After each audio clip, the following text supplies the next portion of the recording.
I pledge allegiance to the flag of the United States of America and to the republic for which it stands, one nation, under God, indivisible, with liberty and justice for all. Thank you. And Ann, can you just show for the record that all 7 commissioners are present? And I know we have some correspondence in the jacket, but it's relating to 1 or 2 of the issues on there, so we'll go over those at that point in time. With that, we'll just move right into the city manager's report, please. Thank you, Mayor. Good morning, everyone. Just an update on the recycling center since we have changed the days, 9-week figures. Basically, we're open Monday, Friday, and Saturday. Mondays, there's been approximately 40 residents and 16 businesses. Fridays, 37 residents and 30 businesses. And Saturdays, 15 residents and 20 businesses. So it does drop again on Saturday. We'll be monitoring this and looking at any changes that are necessary this coming fall. The city's added stenciling. Many of you probably have seen that already. Stenciling message, walk your bike at busy intersections on Rehoboth Avenue, Wilmington Avenue, and Baltimore Avenue. Also at the Canal Bridge. So there's a city ordinance, no person who is 12 years of age or over is allowed to ride their bike on the sidewalk in the city. We've done this stenciling to remind folks that sidewalk cycling is as much a congestion issue as it is a potential safety hazard. So we're mindful of that and have added those stencils. Again, a reminder that the Comprehensive Development Plan survey is available on the city's website. Input is vital in shaping the future of the city. There's 3 separate survey options, one for the community, one for business, and one for visitors, and the survey period closes August 30th. Again, there's nighttime temporary lane closures in effect through August 28th for the Rehoboth Drawbridge. Del Dot's contractors is sandblasting and painting the underside of the drawbridge. The pre-bid meeting for the Delaware Avenue stormwater pipe rehabilitation. This is the lining of the pipe under the boardwalk between Wilmington and Brooklyn and lining the pipe on Delaware from the boardwalk to First Street. That pre-bid meeting was held on July 4th, 24th, and the bid opening will be August 12th. Also, during the week of August 12th, next week, the city will be cleaning stormwater pipes on Rehoboth Avenue, Wilmington Avenue, and Rehoboth Avenue. The cleaning is in advance of the stormwater sampling that will take place over the next few weeks, and that work is scheduled from 6 to 10 a.m., the stormwater sampling, 6 to 10 a.m. daily. Today, the city is hosting J1 students for National Exchange Day. The day is beginning with a service project, painting 6 benches and 1 lifeguard chair. These will be donated to the Rehoboth Elementary School. And following the service project, we'll have lunch with Mayor Coons and the staff and a tour of City Hall. The International City County Managers Association, the professional organization for managers, the student chapter of the ICMA submitted their most successful events for consideration in the 3rd annual Best Chapter Event Contest. And I'm very happy to report that the first prize this year went to the University of Delaware's tour of the City of Rehoboth Beach Municipal Complex and Network event. This was actually organized and spearheaded by University of Delaware ICMA chapter, student chapter president Danielle Metcalf and Evan Miller, a graduate from the MPA program, University of Delaware. So we're happy to receive great press on that and ICMA award for the student chapter. Thank you. City Manager Lynn, congratulations on, and Evan, that award as well. On the survey, the CDP survey, just wondering if you could characterize, do you feel at this juncture we've got low, medium, or high response yet? We've actually received an adequate response, I Adequate, think. And the last report that I saw on this showed that the visitors are actually commenting a great deal. So, Interesting, thank you. welcome. And I have a question. Could you clarify what cleaning the stormwater pipes means? Is that, are we just vacuuming out the catch basins, or are we further flushing the pipes out? Do you know? Mr. Williams. They're going to be jetting the pipes all the way from the boardwalk up to 2nd Street, Rehoboth Avenue, and then the ocean block of Wilmington and Baltimore. So effectively, we're cleaning out the interior of Correct. the So pipes. then, as they come out and do the sampling in the subsequent weeks, hope to identify particularly where the bacteria is coming from or what the causes of it is. Very good. Thank you. Thank you. I have one more quick question. Can you, Sharon, what's the status of all the wayfinding? Can you just remind me again? We had some grant money from the state, but I haven't really seen the signs go up yet. What's kind of the status? I've also noticed, or I've gotten some comments from different business owners and others, about parking being available in places like the metered lot behind the senior center, and yet we're not, like, nobody knows that's there. So I think the signage is really going to help. Just wondering kind of where we are with all the signage. It's maybe too late for this year, but I'm hoping we can get something going there. Well, we're in the planning stages right now. Maybe the final stages are coming. So we had a conference call last week with the Merge folks, and they continue to plan. We've chosen a design that, will be brought forward to the commissioners at upcoming meeting in September. Okay, so there won't be any updated signage for this season No. at all? Okay. And then just one other quick thing on parking, and this will be for another meeting, but just one of the things that I've heard from a lot of the business owners and others and citizens is the 30-minute parking. At one point, I think we were going to kind of do an assessment of how many we have, how effective they are, what the perspective is on the usefulness. Have we done that, or are we in the process of doing that, or can we do that? Because like I said, I've heard from a lot of folks that they don't seem to be as effective, perhaps, as maybe we thought they were going to be. So the 30-meter parking was going to be looked at the end of the season. At the end and, of, okay. Reviewed, and then brought Okay. any changes brought forward. Okay, the end of the season. Okay, thank you.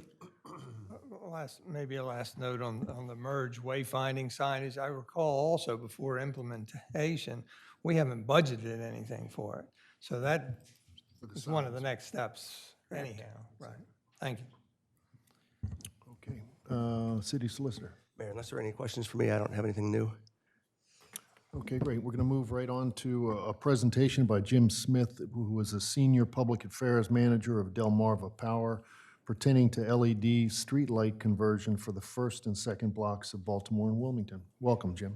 Thank you very much. It's good to be back. I think I was telling you downstairs that I think the last time I presented before the commissioners was in the basement, so I was like, I'm definitely overdue. But, so yeah, I was approached by Sharon to look at how better Delmarva Power, as your utility that's been serving you for 100 years, could better light or illuminate Baltimore and Wilmington avenues. Before I get into the particulars of lighting, it did strike me, and this might go back to being in the basement, is that for most of my 20 years at Delmarva, I've known most of the commissioners, but there's been a lot of changes. And so I thought it would be worthwhile to just give a couple of minutes of a brief overview of Delmarva Power as a utility that serves the city, and just give you a snapshot of who we are and how we've changed a little bit through the years. Yes. Can you move the mic up closer? I sure can. Is that a little bit better? Okay. Is that good? All right. I'm always leery of getting it too close because most times people say, it's too loud, too loud. We have about 530,000 electric customers in Delaware and Maryland. We also have a natural gas business of 130,000 customers in Newcastle above the C&D Canal. We have about 1,200 employees at Delmarva Power. The majority of the folks that service the city of Rehoboth come from our Millsboro district office. Our regional headquarters in this part of the service territory is in Salisbury, Maryland, and our corporate headquarters for Delmarva is based up in Newcastle County. We own, operate, and maintain about 13,000 miles of distribution line that serve our customers and 1,500 miles of transmission line. And we have a very robust charitable contributions program. We've donated about $4.5 million over the last 5 years to nonprofits throughout our service territory and some right here in the greater Rehoboth area, which we feel really good about. We also have a very robust employee volunteerism program, and probably my favorite slide on this page is the one in the upper right-hand corner, where our crews assist every year, or have for many years, at putting up the Christmas tree in Rehoboth Beach. And it's something our folks look forward to a lot, and a lot of our employees come to the tree lighting that Friday after Thanksgiving. So that's always a fun event for us, and so we appreciate the partnership on that. Let me just touch on a couple of things, and if I had to pick one thing of a good story to tell, it's our continued focus on operational excellence. Basically, keeping the lights on, and when the lights go off, getting them back on as quickly as possible.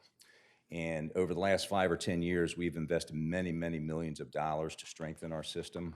And as a result, we're seeing big dividends on that. The overall frequency of power outages has gone down about 40% over the last 6 or 7 years. And when the lights do go off, the duration of those outages has been curbed by more than 50%. So we feel really good about that.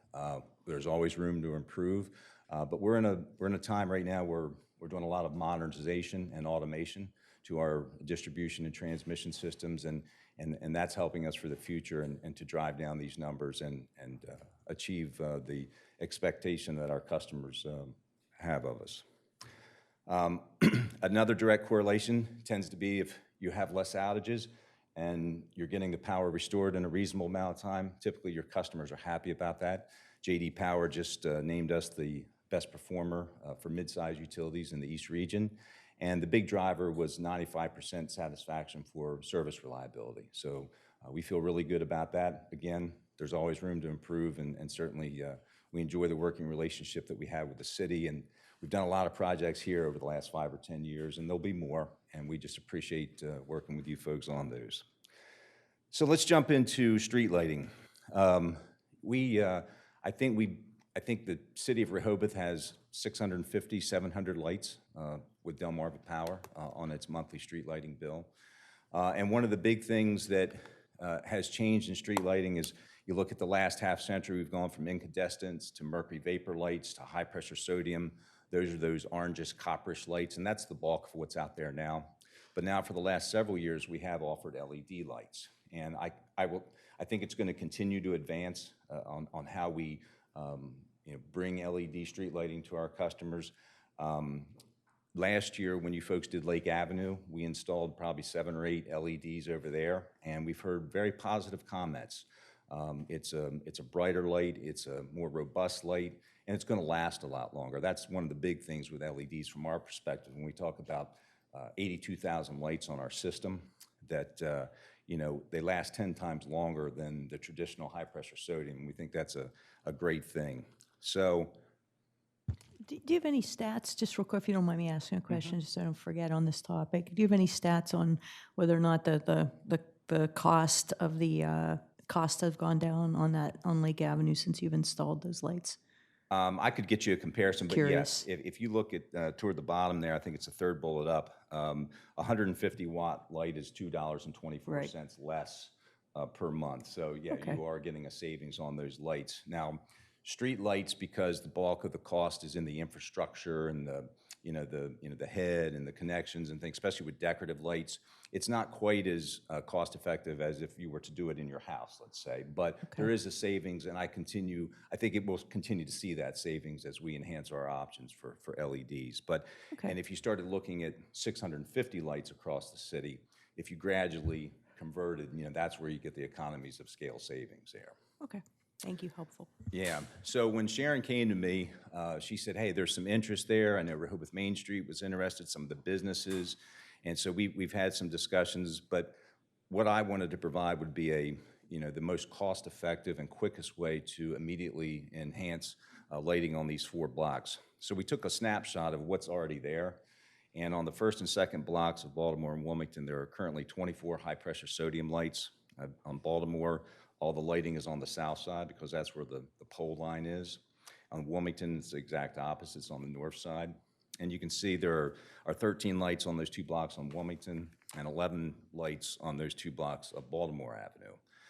Currently, it's a little bit of a mishmash. I'll be perfectly honest with you. There's a combination of 70-watt lights, 100-watt lights, and 150-watt lights.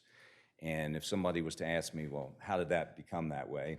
I would say, well, probably over the last 25, 30, 40, 50 years, somebody from the city probably came to us and said, hey, can we put a light there? Business said, can we put a light there? And the city said, yeah, let's put a light there. So one of the things that we would propose is employing the Hall of Fame Lighting, which is our lighting supplier at Delmarva. I already contacted our rep the other day. He would gladly come in town and basically do a lighting audit and plan and show us how to best transition to LEDs to get the biggest bang for your buck. We would look at a few of the poles that don't currently have lights and where we could, enhance there, and then directionally where best to put the light or cascade the light. I think most of these lights are on 8-foot arms. He might say a short arm might help. Keep in mind, this is primarily roadway lighting. It's 22 feet up on an electric distribution pole. So this is primarily focused on the roadway. And I know there's interest in illuminating the pedestrian sidewalk as well. And I could at least share with Hall of Fame that there is that interest. And could we, achieve some of that illumination there at the same time? So that's kind of a snapshot of how we could quickly transition, order the lights, get them hung. I think it will certainly be much better than what you have there. I think Lake Avenue is good testimony to that. So for the evaluation that you were just talking about, yeah. is that a complimentary service that you offer, or there's a fee for that? It's a good question. I was remiss in sharing that. Hall of Fame is our supplier, so we have 82,000 lights on our system. They do that free of charge to the city and Delmarva Power. That's a service they provide for us, and some of you probably know Ben Mazza, who is our contact at Hall of Fame, does a great job, and he always likes coming to the beach. So he gets tired of northern Delaware and South Jersey. He likes being here, so we can get him here pretty quickly, and he'll do a nice design to give you a better foot candle print, out there. And then in turn, they are the vendor. Yes. Okay. Yes. This gives you a little bit of an idea of, these lights that are on Lake Avenue or Lake and then Baltimore and Wilmington are what we call a Cobra headlight. It's a traditional light. It probably compromises 80 to 85% of the lights we have on our system. You can see the traditional on the left side. It's a little bit of a bulkier type of light, whereas the newer ones are a little sleeker. It's still a traditional utility roadway type of light, but we've heard very positive comments in towns that we've done it, that it looks a little better than the older type of light. We do have other choices of lights. As you can see down below, the decorative fixtures that we have typically are in the ground. They're fed from an underground source. So if you were to look at something like that, either through Delmarva Power, or if the city was going to own and operate its own lights, there would just be a lot more cost, work, infrastructure work, undergrounding that would have to be done to actually put lights in the sidewalk. Basically from Delmarva Power, it's unmetered lighting. So those 650 lights that the town has, it's an unmetered estimated kilowatt hour rate that you pay us. We own, install, maintain the lights for you. It's a dusk to dawn light, 4,100 hours a year. We do have the traditional option like the one that's out there, and that's typically what you see on a wooden utility pole, so that's what we would really have to go with there. But to give you an idea of where the city has gone with lighting, when we worked with you folks 10 plus years ago on streetscape, the city decided to do its own lighting along Rehoboth Avenue, and we basically just meter that lighting. And the same holds true for the boardwalk. When you change the lights on the boardwalk, that's lighting that the city owns and maintains, and we simply meter it. And the decision was that we just didn't have the choice of the decorative style, the teardrop style that the city wanted. So that's why, and I think it's worked out well for both parties, quite frankly, because I think us getting on and off the boardwalk sometimes is a little bit cumbersome with our equipment. So, And streetlight response, we feel pretty good about our streetlight response. We set up a system online about probably 8 or 10 years ago and continue to make enhancements. This is a snapshot of it. Some days we fix the lights same day, but the online system works tremendously. When you report a light out, you know, our trouble and service man gets that directly on his truck, doesn't go through dispatch or anything. So it's a pretty good, we feel pretty good about how we're maintaining those lights. So I've thrown a lot at you in a short period of time. I think, and I'll be glad to answer any questions, but I think the bottom line is that, you know, we could, in a pretty quick fashion over the next, you know, between now and the end of the year, sometime in the fall, could, you know, replace and convert those existing 24 lights to LEDs, and I think you'd have a much better, you know, product out there. And it could be maybe a first step to, you know, overall enhanced lighting on those blocks. So with that, I'll answer any questions. Yeah, thank you, Jim. I appreciate it all. So in anticipation of you being here and talking about this, and anticipation of a key question that Commissioner Schlosser asked as to, you know, what might the savings be, I looked at what Ocean City has done, and apparently it's still in the process. And tell me if this is mostly accurate, because it sounds very, very good to me. Right. That they, you know, a year ago or so decided to replace all of their street lighting with LED fixtures, about 1,300 street lights, you know, working through Delmarva. They were paying, with the old lights, about $575,000 a year. Right. The cost to change out all of the lights was about $450,000.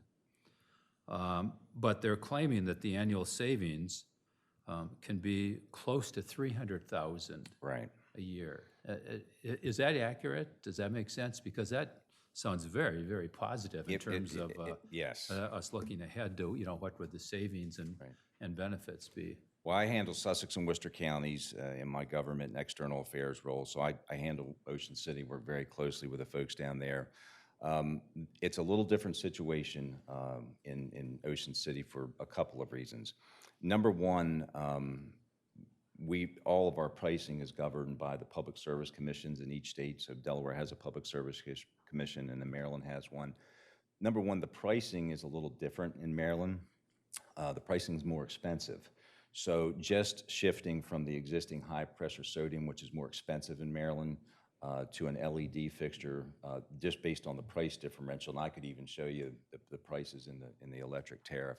That was the immediate thing that they saw. There's not quite as much incentive right now in Delaware. I would say that Delaware's pricing is probably more in line of what it should be, and we probably need to look at some enhancements to that.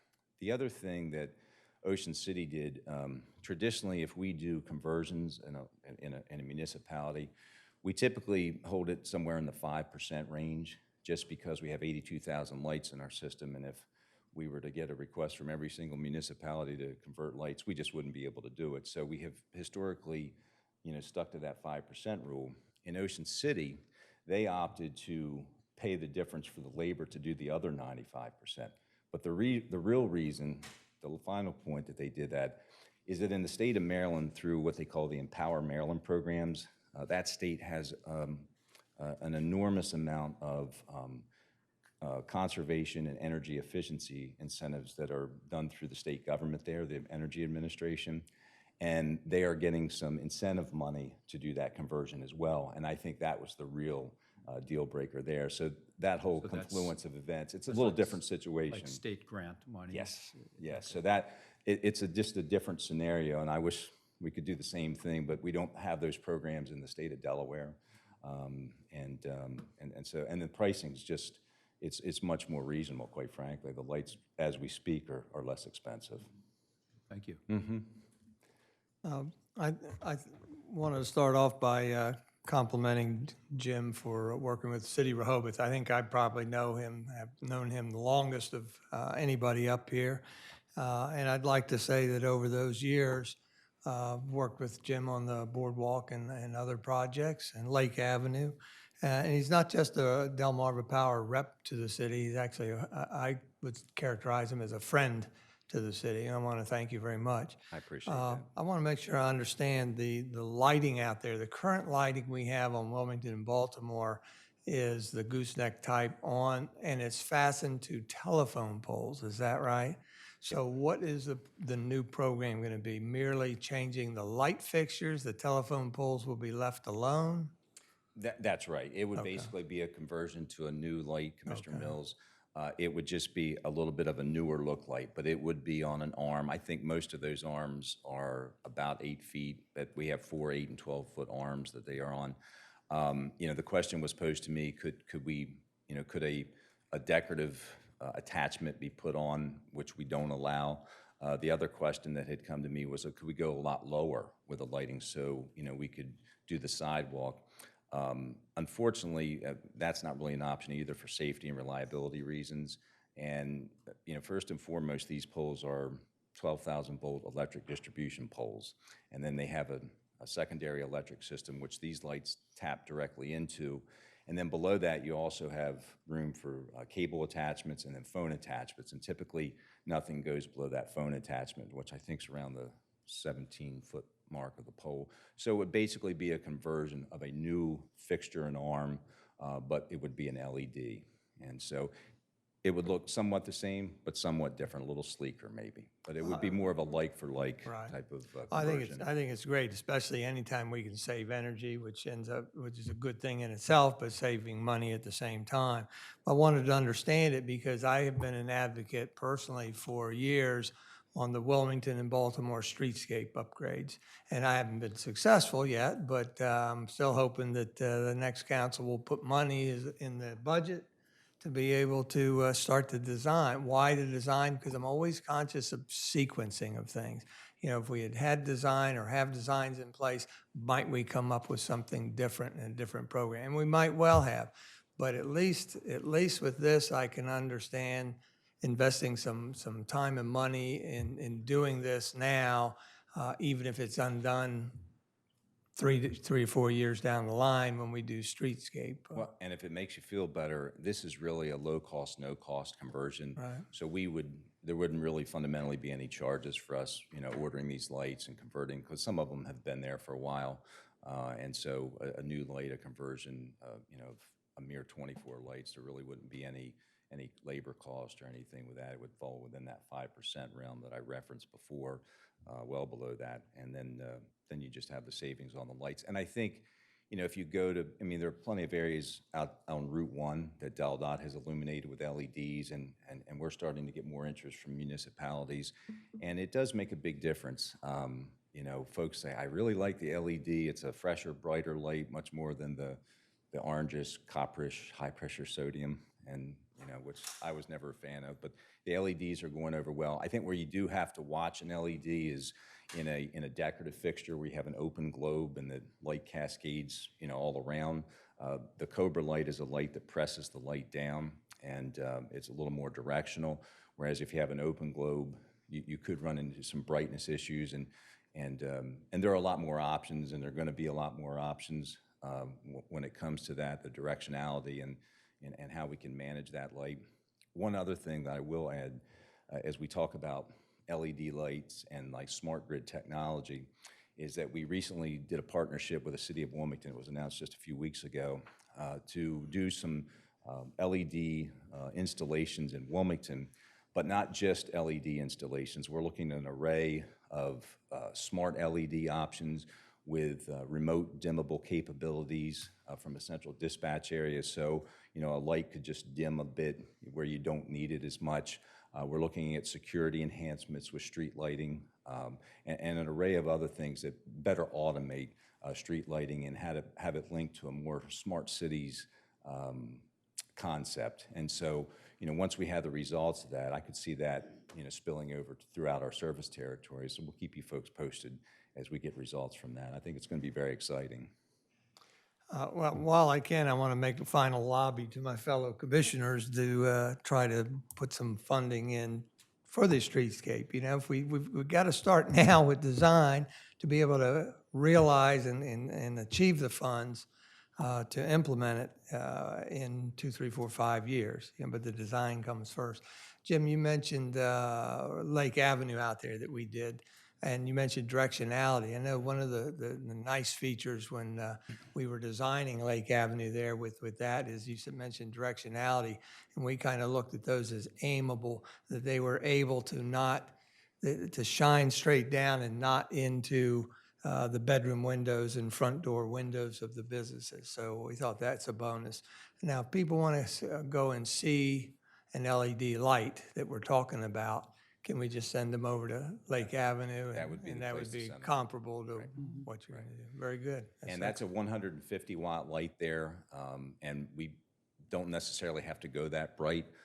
It's a little wider street there, and so, when Hall of Fame comes in, it'd be interesting to see what would be suggested through their analysis. Could be a little bit lower wattage, but that's a good example, and I'm there many times a night, and I've heard a lot of positive comments. It's a good thing we haven't heard any negative ones so far. That's a good thing, but it definitely is a lot brighter on that street.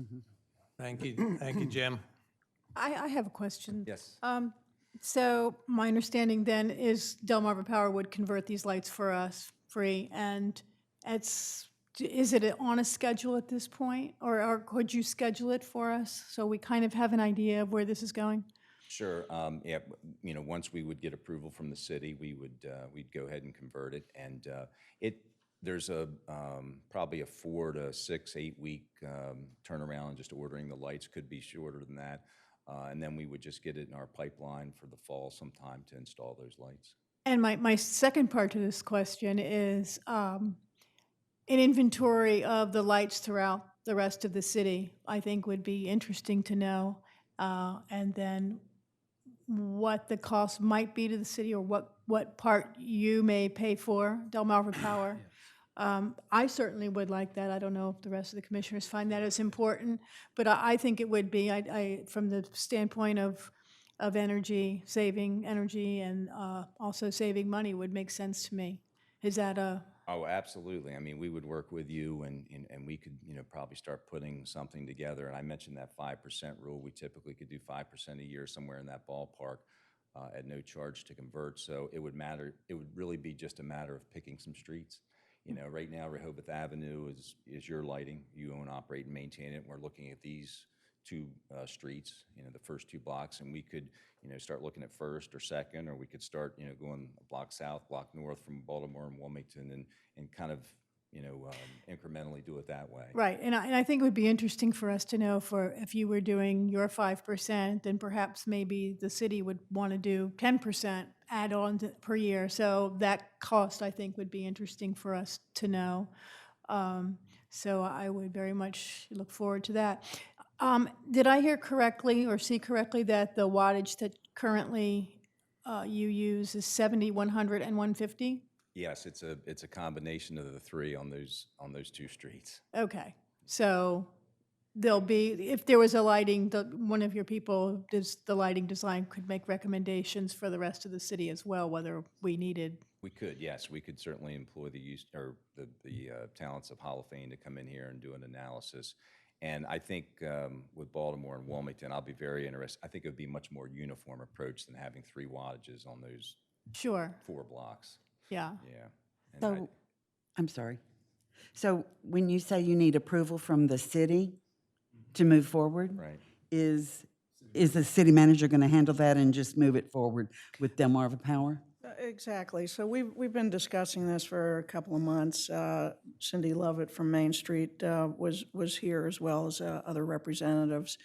And, I've dealt with this a couple of times in a couple of different municipalities, and it goes one way or the other way. Jim, I know, has dealt with this himself when the lights were changed out at the Silver Lake Bridge there. So they were too bright. Jim was able to order a shield. A shield, to accommodate some of the residents there. It is different. So different is often good and maybe not so good. So in discussing it with Cindy and Main Street, and the city itself will get, the press out on what we're doing and what Delmarva's doing. But I think it will be important to notify those businesses through Main Street and the residents who live there that this is happening, and You know, as Jim said, 150 maybe we'll start with, and it may have to be adjusted. There were great results on Lake Avenue, so I didn't hear anything from residents or businesses when that occurred. It's No, an Sharon, improvement. Sharon looked at me because I live on Lake, and so we have the benefit of the upgrades that have been done with the lighting, and it really is a nice effect. That's So great to hear. thank you for that. Glad to hear that. And we got some great feedback, and questions from Main Street. And I mentioned that, there's a combination of the metered versus unmetered lighting, and, the city has Rehoboth Avenue and the boardwalk, and certainly we would work with you on any type of, other type of lighting that we would just simply meter, because, we offer a set choice of lights on the decorative side, whereas if you went to a Holophane or another lighting supplier, there are literally thousands of choices, and they can provide, almost, a la carte what exactly you would want, whereas we might not be able to do that. So tell me a little bit about Rehoboth. You said that that's run by the city versus, explain that situation to me. Yeah, there's a combination. I'd have to look at the bill, but I think we bill the city for about 650 lights. Most of them are probably this Cobra type of light that we're talking about. There are some decorative I'm sorry, fixtures. on Rehoboth Avenue? No, so then the ones on Rehoboth Avenue as a part of the streetscape, those are owned and maintained by the city. And then once upon a time, we used to have the lights on the boardwalk, but then when the city did their last upgrades on the boardwalk, they decided to do new lights there, and the city operates and maintains the lights on the boardwalk. The majority of the street lights in town are probably Delmarva Power lights, but there are some areas where, the city decided to do its own, and I think it's worked out well. I mean, So the difference is maintenance, and then also those that are city-owned are metered, yes, we just simply as have. opposed to the others being non-metered. Exactly, those are unmetered, and so you just have to factor the cost of purchasing the lights up front and then installing them, maintaining them, have an electrician or electrical contractor do a lot of the, installation, and then we would just simply meter them. So if I'm not sure the background, there's a lot of discussion we have to have on this, but I just wasn't here when when the city decided to run these on Rehoboth and the boardwalk. But if we somehow decided, to turn those back over to Delmarva, would you replace those at little to no cost as well for the city? I'm just curious kind of what the model would be if we. Is it worth for us discussing that? It may or may not be. That's a question for us. But if we did turn it over to you, would that be kind of under the same motto in terms of replacement? We don't, well, the quick answer is we don't offer that particular type of light. We have a set choices of lights that we're governed by the commission feeling to that's what you're produce. gonna And say. so it would have to be one of our options. And I will tell you, what you have out there looks great. I mean, Yeah, it is really very does. It looks nice. nice. And when that decision was made, we totally understood that. It just made sense. Okay. Yeah. All right. So then a question perhaps for a city manager is, what would the cost be to change those out to LED, particularly if we could save some money? So we can look at that, and, as you may remember, those of you who are on the commission, we did bring forward changing LEDs out on Rehoboth Avenue itself a couple of years ago. We can revisit that for this year's CIP, and, we kind of did in a pretty extensive study. We had samples we brought to you of what the LED actually would look like, so we can revisit that for That'd be next super year. if you could do that, Sharon. I'd like to see that. Anything else? And before you go, thank you very much for thank the, but in particular, the Christmas tree partnership. That, I'm not sure that everybody's quite aware of the integral part that Delmarva Power plays in our having our best event in the off-season, which is our tree lighting Well, I event. appreciate that. We look forward to that every November of Yeah. coming in and doing that. And I know the crews are always excited if they're the ones that are selected to do it. It's Good. become a real tradition. And Keep that up. thank you. Yep. Yep. Thank you very much, Jim. All right. Really Thank appreciate Good your seeing time. everyone. Thanks. Thank you, Jim. Now we'll just move into the old business, which is a further discussion of utility rate working group rate proposals. And what I'd like to do is I'll just first give a couple summaries of the executive summary that's already been out there, and then turn it over to Kevin. He's got some new analysis they'd like to propose or set in front of the commissioners. And then we'll go right into the ordinance to amend Chapter 220, and the city solicitor will talk about that based on the new suggested fees. First off, just from the executive summary perspective, just for anybody that doesn't realize it, the utility rate working group was formed back in January, and it's made up of 4 members of the community as well as 3 members of the city staff. And, in this group of 7, there's a cross-discipline of education and work experience in the fields of engineering, finance, accounting, public administration, project planning, and law. And since January, I think it's met somewhere 18, 19 times to look at reports, studies of other places around the country. And the group was built upon work done by the Abrahams Group in November of 2018. Abrahams Group presented it to the city, which had developed cost and revenue projections for the city for the next 12 years. And those were based on working with GHDR engineers on what was needed. One of the things that came out, and I think some of the people may not have known and some did, was that the City of Rehoboth provides water services to a community of North Shores, Dewey Beach, the Breezewood community, and other out-of-town customers along the Route 1 corridor. And in actuality, the City of Rehoboth, formerly inside the canal, is approximately 31% of that actual, the revenues from that water. And then on the wastewater side, similarly, we provide wastewater not only to the City of Rehoboth, but to Sussex County, Henlopen Acres, and North Shores. And so the City of Rehoboth makes up about 47% of that revenue. What we found over time with what we've done recently with the ocean outfall projects, as well as suggestions by our engineers, are a number of things down at the plant, as well as within the water service system. And so significant increases in projected expenditures have caused us to have some significant increases in both the water fees as well as wastewater fees.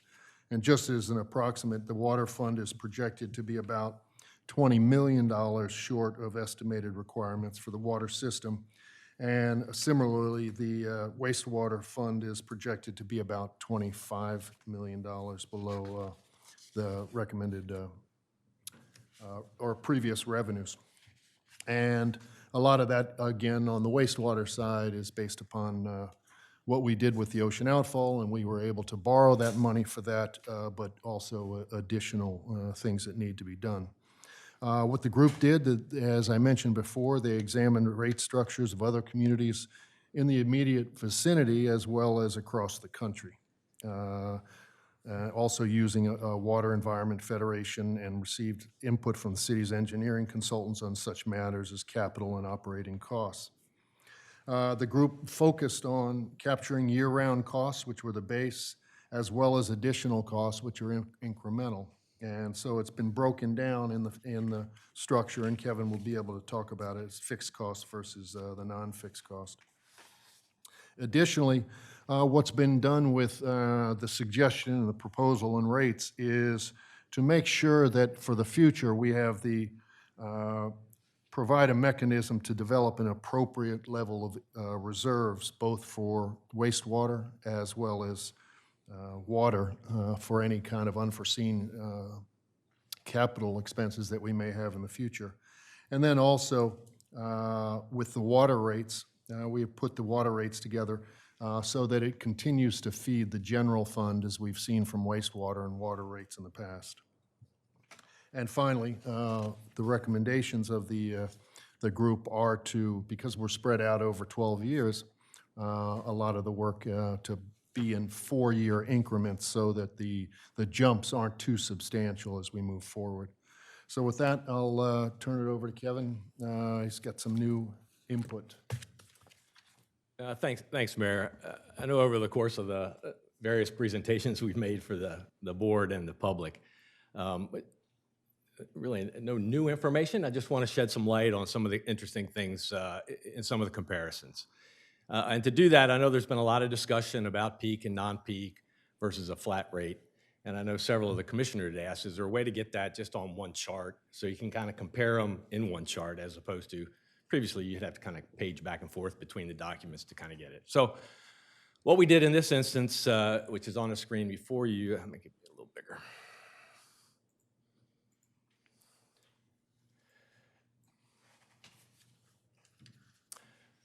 So what this chart is meant to do, and you got water on the left, wastewater on the right, but a lot of the discussion was the old rate differential between our peak and non-peak was about 48%. So our peak rate was 48% higher than our non-peak rate. We don't think that was validated by what we did with our cost analysis, but be that as it may, that's kind of the differential we're sitting at today. How we got to that over the course of 20 years, you know, it was probably 50 cents this year and $1 the next year, or however often the rate increases were implemented. Over the course of 20 years, it went from about 60-some% down to about 48%, which is where it's been in the past 5-6 years-ish. So he said, okay, let's go look at what our rate would have to be if we wanted to keep that differential. So we came up with a peak and non-peak rate using that 48% differential, and we have that on the chart.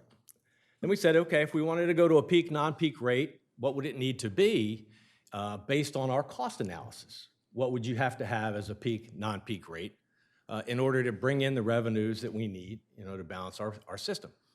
And then we'll show that against what we came up with, our recommendation for the flat rate. So I hopefully you can kind of see this, and I'll try to scroll in as best we can. But the top part of the chart, this 48% represents the peak, non-peak rate at that 48% differential. So in this case, in order to bring in the revenues we need, you'd have a $4.63 non-peak and a $6.84 peak, 48% difference. The second part of the table is the cost-based. What we would have, if our group had decided we wanted to maintain a peak and non-peak rate, this is what we would determine it to be for each water and wastewater. Again, based upon the cost analysis that we did.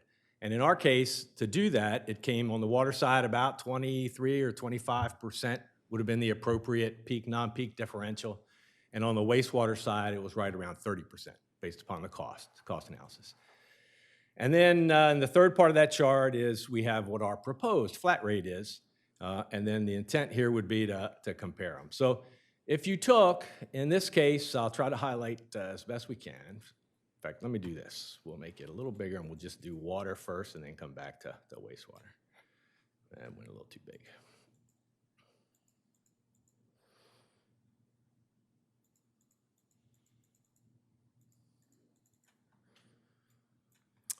So in this case, the peak, non-peak, if we kept that 48%, and we'll look at 20,000 gallon annual usage. So with that 48% differential, use 20,000 gallons a year, you would pay $167 and some change for the year. Using the cost-based, which in our case was on the order of 25% differential, it's $168.18. So, you know, it's about 20 cents difference between the two peak, non-peak rates. And if you looked at what our flat rate projection is at 20,000 gallons a year, $168.24. So, again, we're, 6 cents or from that, and, you know, maybe 26 cents or so from there. So the differential is very, very small, which I would have said, you know, we would have expected it to be small because when we did our analysis and we based our costs on those fixed costs and non-fixed costs and merged them together, I mean, that's kind of what we thought. So as you can see on the water side, just real briefly on the wastewater side, similar analysis. Again, if you go up to the, if you kept your 48%, in this case, we'll use the 40,000 gallons. You know, you're at $712 for 40,000 gallons for the year on your wastewater side. Using the current 48% differential, if you went to what we would recommend at the 30% differential, sorry for the scrolling, it's 7, 12, and 7. So, 33 cents is the difference. And if we went to our proposed rate at 40,000, again, we're at 13 cents or so.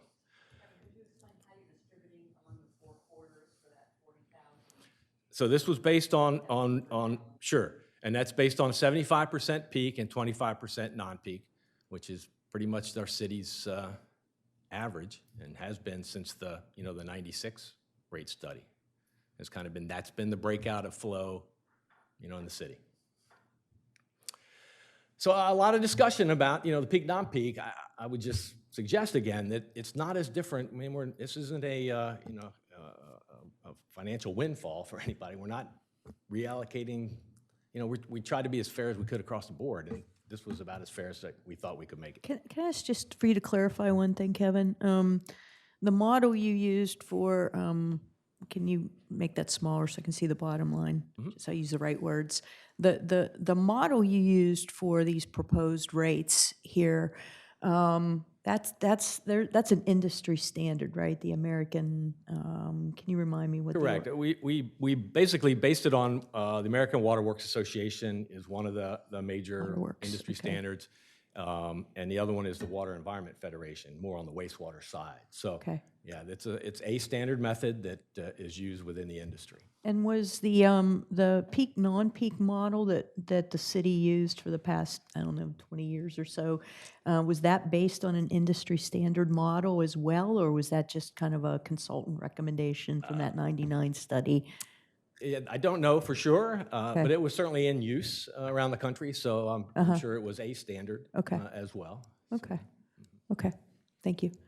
And one of the things along the same lines, and Kevin mentioned it a little bit before, was where did the 48% come from, or the 62%, whatever. And I look back over minutes from previous commissioners' meetings all the way back to, I believe, in 2000, when rates were restructured to an extent based upon having an outside consultant come in and do work.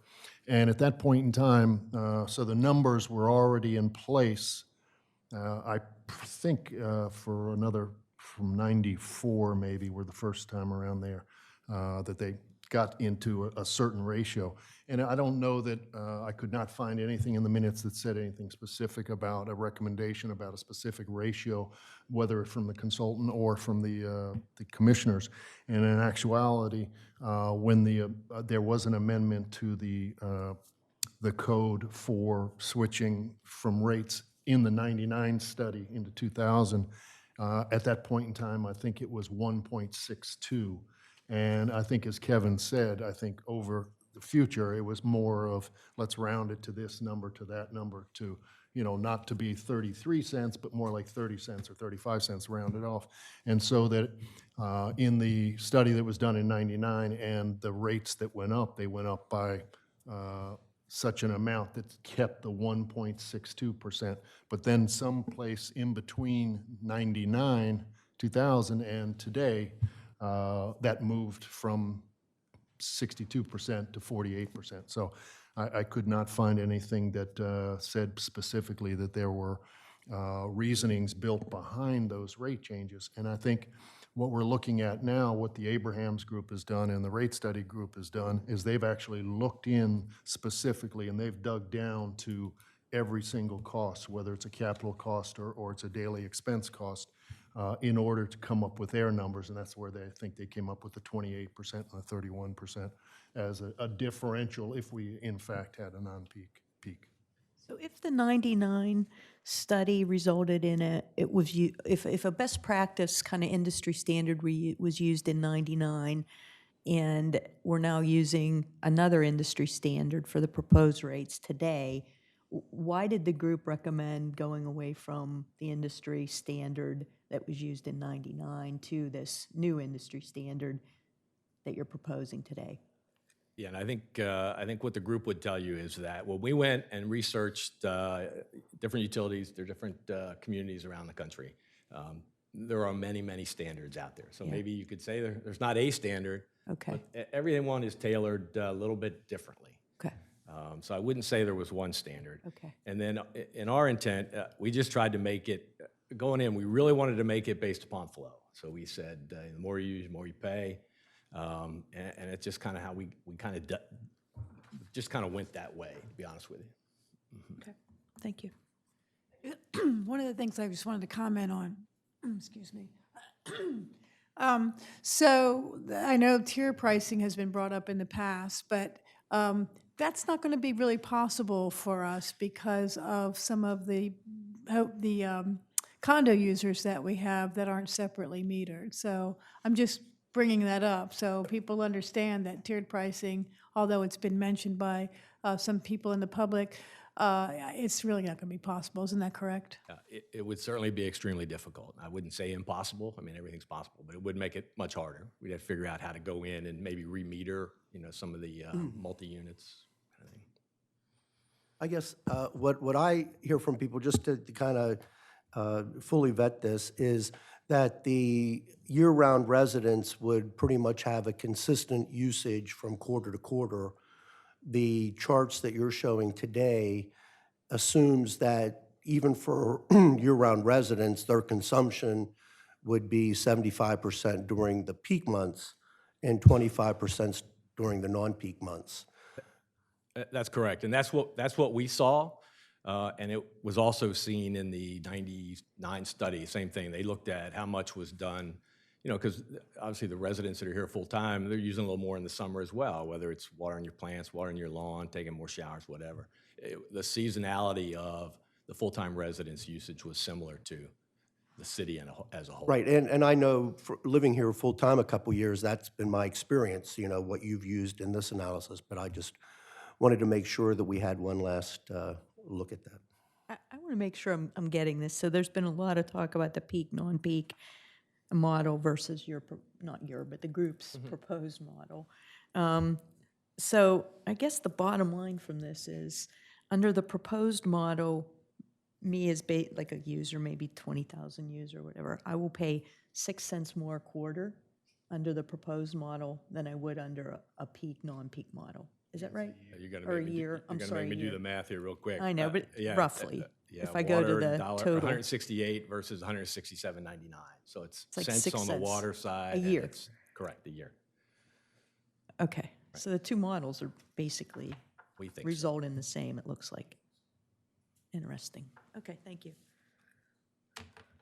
Well, now, Commissioner Schlosser hit on the same question that I have when she said, bottom line here. So what I'm trying to tease out is just a confirmation. I'm going to come right out and ask it. I'm whatever going it to is, come you're right not out one and to ask keep the something out. question here that, okay, as a full-time user, is it accurate to say that going from what we have today to the proposed will not result for me, I'm talking about me personally, because I'm in this boat with everybody else that lives here full-time, I'm not going to appreciably feel much of a difference. Is that an accurate statement? I would just clarify that one way, because what you have currently is our interim rate. Yes. So going from the interim rate to this rate, I think there's an increase in each of the water and wastewater. So our interim rate did not capture where we were ultimately going. So this is meant to describe for you that whether we build you on a flat rate or on a peak, non-peak rate, the delta is very small. Well, let me just get real granular and in plain English. Because I keep saying most everyone in our community, I believe, knows one thing about their water bill and their sewer bill. It comes every quarter and it looks like this. That's what they know. That's what I knew before I started going to all this. So what I'm trying to figure out is, I got a bill personally for $128, water and sewer. This is an interim rate bill.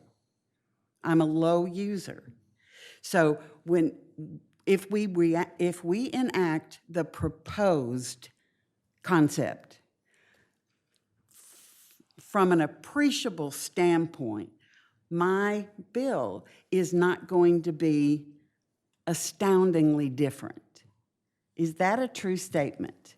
I would say that's I think that's a true statement without knowing your individual circumstance. Kind of hard to say, but Well, it's right here. sure, it's going to, because we went 30 and 60 on Yeah. the interim increase. Yeah. I don't know exactly, without looking at your gallons and the quarters you used them in, if you went up a little bit or down a little bit. But, you know, our 30-60 target was meant to get us in the direction of where we were going. Did it get us all the way? I don't think so. Right. In your particular case, maybe because you're a low-end user.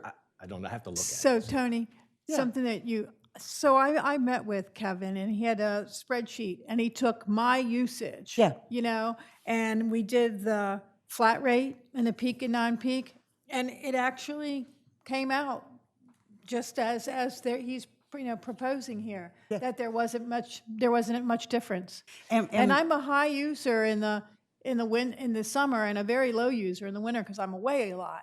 In the summer, I have irrigation and, it's just I use a lot of water in the summer, gas, the whole thing. And Pat, I'm glad you put it that way, because what I'm trying to tease out is there feels like, I think there actually is, it's not a feel, it's not a perception, it's a reality. There's all this tension around the proposed rates. But in the actual translation, as Pat just said, that tension evaporates, I think, even when I look at my own situation and try to project what it's going to look like, it looks and feels like a very reasonable, well thought out approach. And I'm really trying to find the fly in the ointment that makes this untrue. But to me, as you just said, it appears to be very well founded. I think so. I kind of anticipated that would But be I've your thought answer. so for about 9 months. So on our bills in the, I know this is very tactical, but I've just been asked this question so many times, I think I know the answer, but on our bills going forward, instead of having these different line items that say surcharge, service charge, et cetera, we're gonna have 2 line items basically. have 2 for ready water, to 2 for serve, sewer. right, ready to serve and consumption. Correct. Okay, all right, thanks. And I think, Commissioner Sharp, if you look at one of the charts in your package, has the table, because the one we used last time, instead of the 48% differential, we use the interim rate. So you would be able to look, if you're a 20,000 gallon user, you can look exactly what it is, and you'll see if it goes up a little bit or down a little bit in your particular case. Because the interim rate is different than our proposed rate. And some people will see it go up. I think most will see it go up because when we did the interim rates, we didn't think it was going to get us all the way, but it was at least to start building the primary pump. Right, but it got us so far. It got a long way. It got us a very, very long way. Yeah, and if I can take that a little bit further, as we were looking at developing the interim rates, it was based upon what our needs, capital cost needs were, and our expenses over the next 12 years.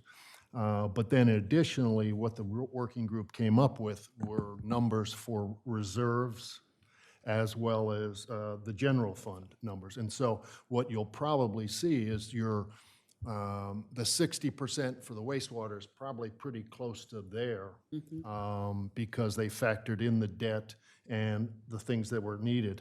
But they're not and they factored in some reserves for the wastewater. But in the wastewater, there's no factor in there for additional monies going into the general fund. It's in the water that you're going to see reserves, and there weren't any reserves before, but also monies going into the general fund as before that were going in from both wastewater and water fund.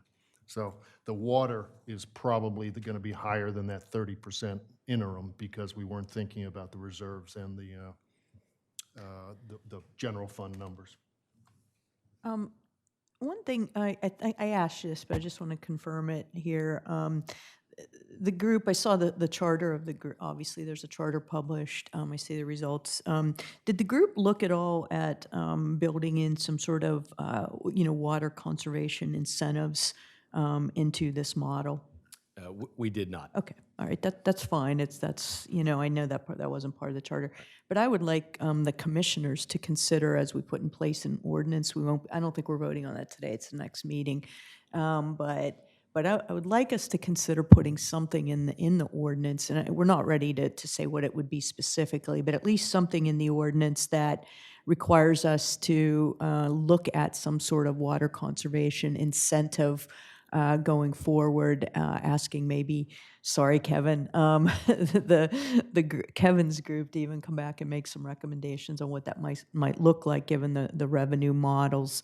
But right now, hold us accountable to look at this, to look at conservation and some incentive going forward. So I'd just like, I'm open to whatever the other commissioners would like to weigh in on that, but it seems to me we should do that now and make ourselves, as part of this ordinance, come up with something, or do research and say there isn't a model, but at least, you know, come up with some way of looking at and developing some sort of water conservation incentive. So I don't know if anybody else has. All right. I I really agree like- with, excuse me, that. Stan, go And I don't know that, I would rule out the tier system yet. Yes, there's a problem with condominiums, but, you know, maybe we could get the entirety of the condominium group to try to conserve. You know, that would be on management to push that.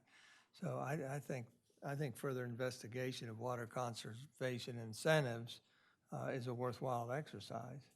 Yeah, I'm So going to now say that you're leaving the commission, you agree with me one time, Stan Mills. Oh, my goodness. All right.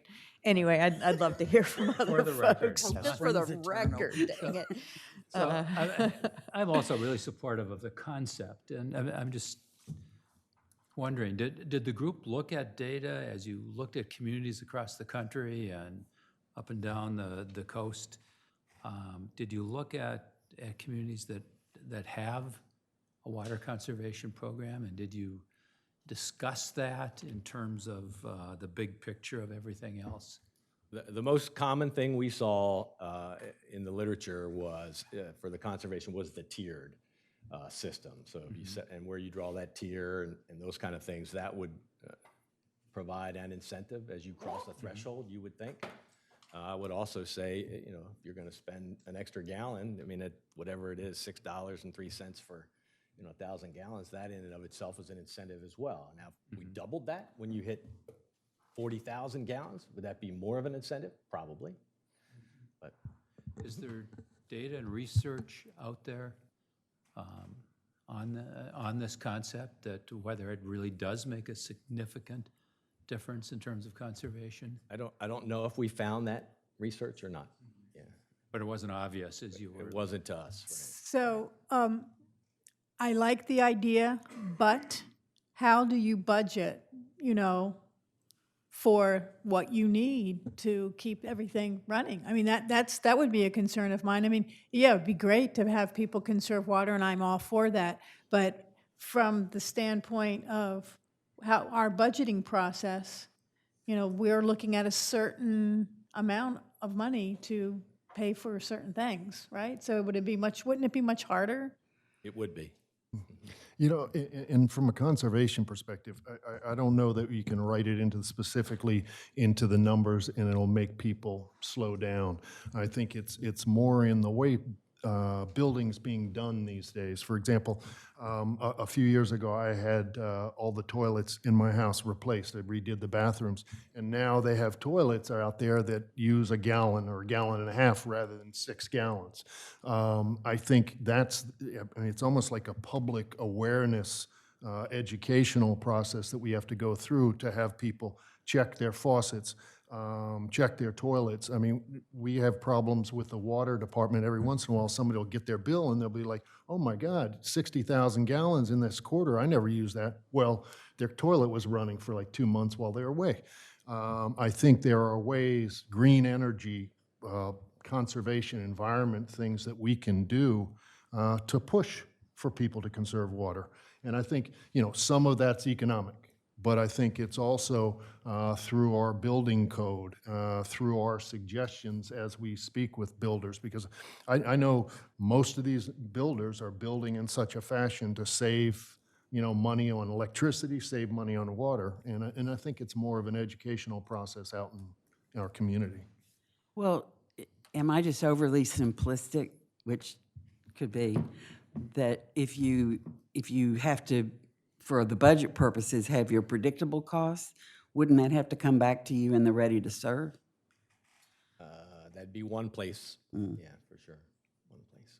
Well, I'm not proposing we make that decision now. I'm just proposing that, as part of this process, that we do develop some sort of model, whether it's purely education or whatever the case may be, or whether it's setting aside some of the reserves for an incentive, an economic incentive, whatever it is. I don't know what it is yet, but I'm just proposing we hold ourselves accountable for coming up with some sort of water conservation program as part of this change. Yeah, no, that is a good idea. I think it's a great idea. Kevin, I've had the question on a different topic about the ready-to-serve charge. Will that stay the same, do you anticipate, for the 4-year period? Or Yes. do you anticipate that going up each year? No, each of those are locked in, what we say locked in for that 4-year term. For the 4 years? It does go up the second 4-year term, a little bit. Right. Thank you. It's balanced over the term. And you will be looking at that at the 2.5, 3-year mark to make sure that you guys were right so far on that. Okay. Anything else? If not, I'll turn it over to the solicitor to Thanks, just Mayor. talk about the ordinance amendment. So there is an ordinance in your packet that's been prepared. It does exactly what Kevin's been talking about. It changes the metered water rates to do away with what was used to be a billing service charge. It goes to the ready-to-serve charge that's at line 22 on the ordinance. These new rates would be, the interim rates would go away, and these new rates would be implemented November 1st, 2019, under the proposal. You can see the chart starting for the water rates, just under line 26 on the first page. And you'll see on the second page at line 32, the peak use surcharge goes away. And then pretty much the same thing for the sewer rate starting at line 52. There's a rate of serve charge that's implemented at line 58. And that same line is where the billing service charge would be deleted. The tables start at line 60. And the following page, again at line 65, the peak use sewer service charge would be deleted.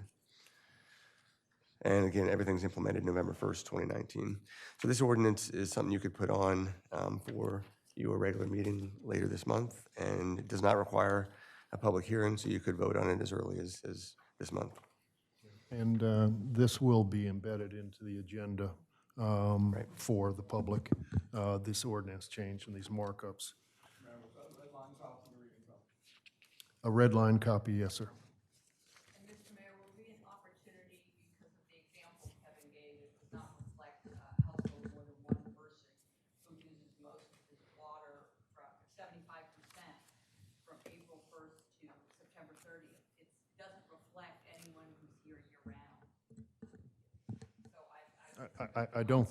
comment, the way the agenda indicates, we'll be able to comment after each item.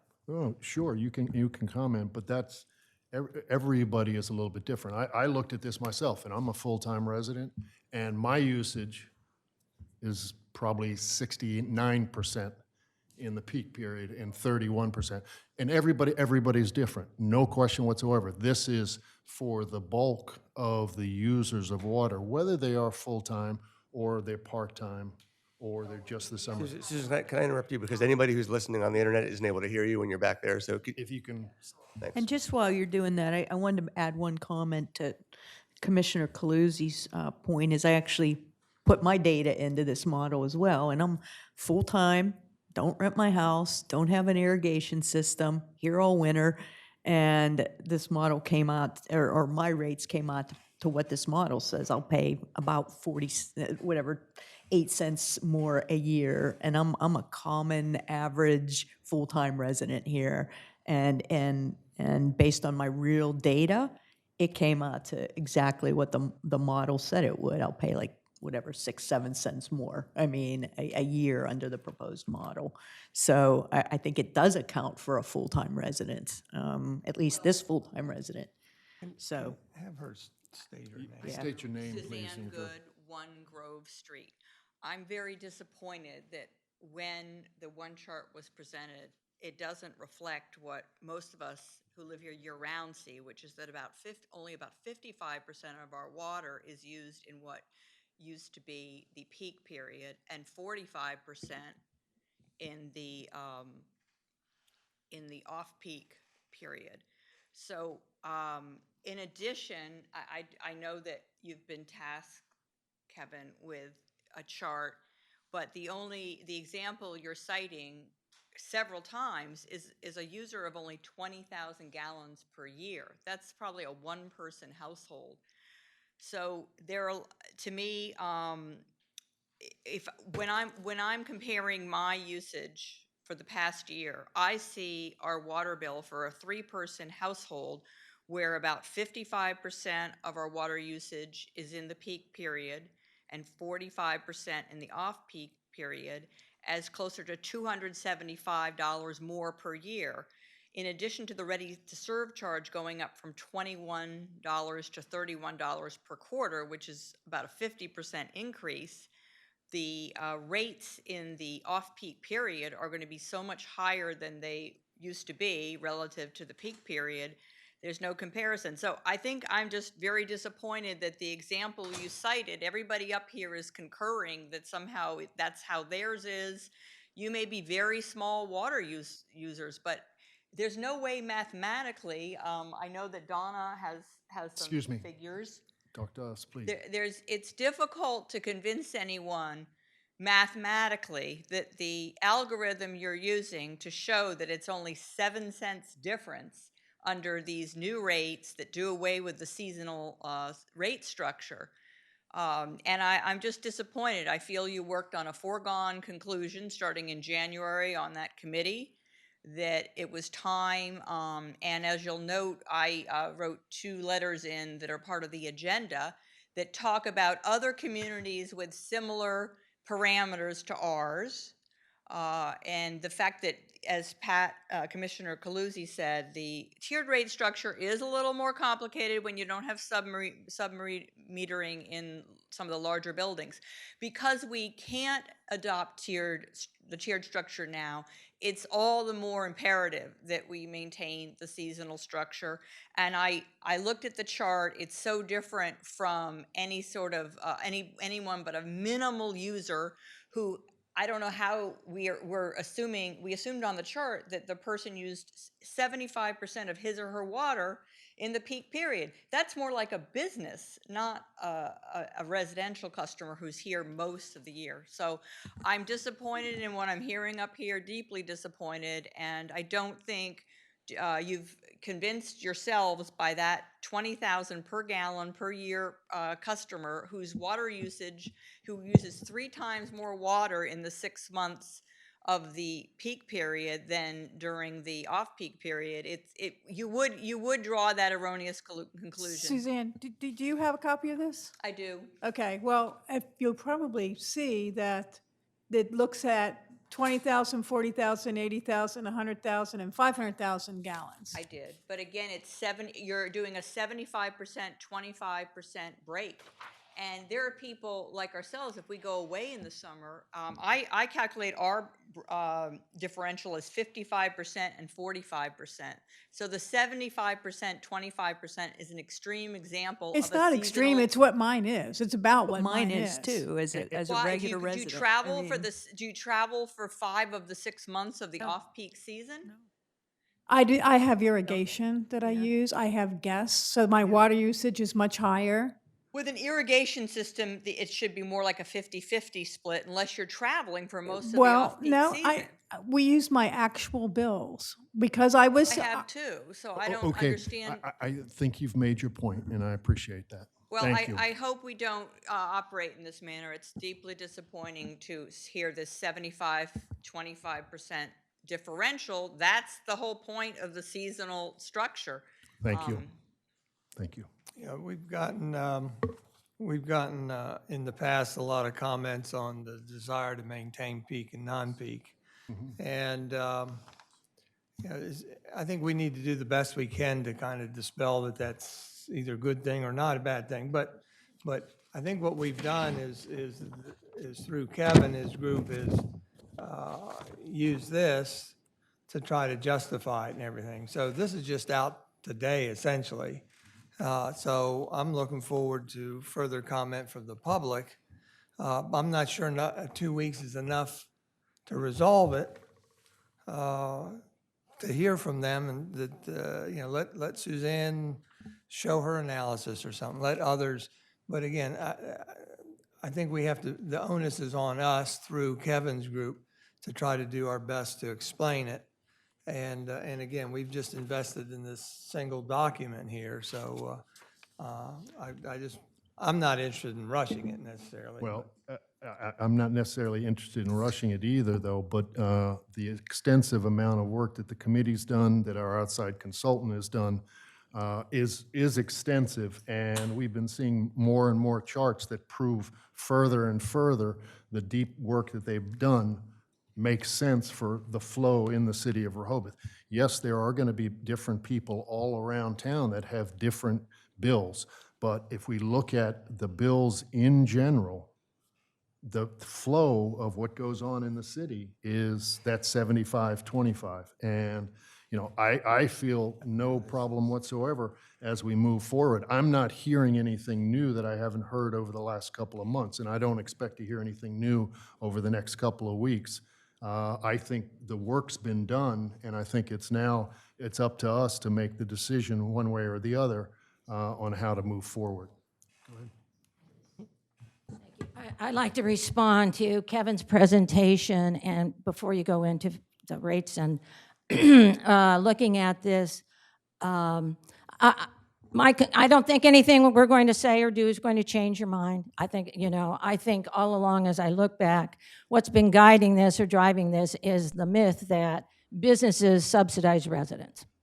I've heard that before when the whole idea about water rates or changing the sewer to the county was that, oh no, it's businesses who subsidize residents and residents aren't paying their way. Okay, and I think that the committee was affected by that, and I think, as Kevin said, right off the bat, they decided to go with flow and to ignore the demand costs in the system. They right off the bat decided to ignore the demand costs and drop the peak, non-peak rate, and go to just a flat rate.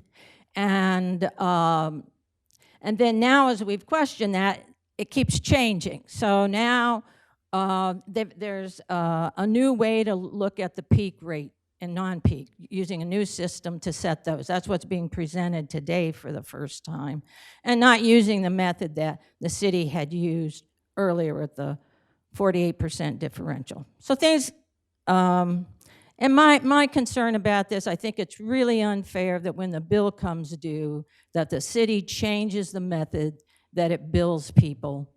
And you're changing the rules of the game as it comes time to start paying off the bills.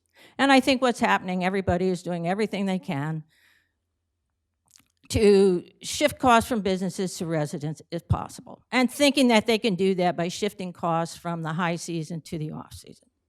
Now, I think in what I saw attached to the agenda today, in line with this discussion, was an assessment of what residents pay toward the total operating budget of the city that Mayor Coons presented.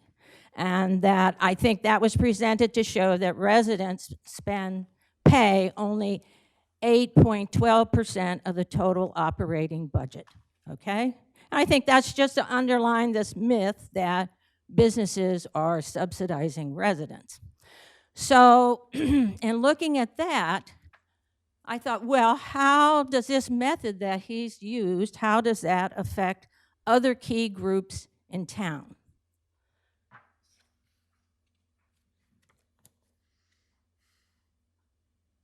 So I tried to use the same methodology as what Mayor Coons used and what he gave to you Okay, and I looked at it, well, how about rental houses or our landlords?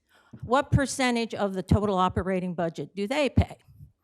So looking at the city database, there's 1,110 properties that are licensed as residential homes. And that constitutes 34% of Rehoboth's 350 total properties. And this is a method that Mayor Coons, he looked at residents as 25% of properties. And then he calculated 25% of these costs. So I follow that methodology and use, because this is 34% of properties, 34% of 47% of the wastewater, 34% of 31% of the water revenue, 34% of property taxes, 34% of refuse, and license fees. Actually, we know license fees with residential homes, it's only $50, so that comes to $55,500. And then assuming they pay 34% of the transfer tax. Okay, so that comes to $2,706,133. Well, if you look at that over the entire operating budget, which is $24,326,614. So this group of 34% of property owners, those who rent their properties, they're paying only 11.1% of the total operating budget. Okay? Then I looked at, well, what do businesses pay? Using the same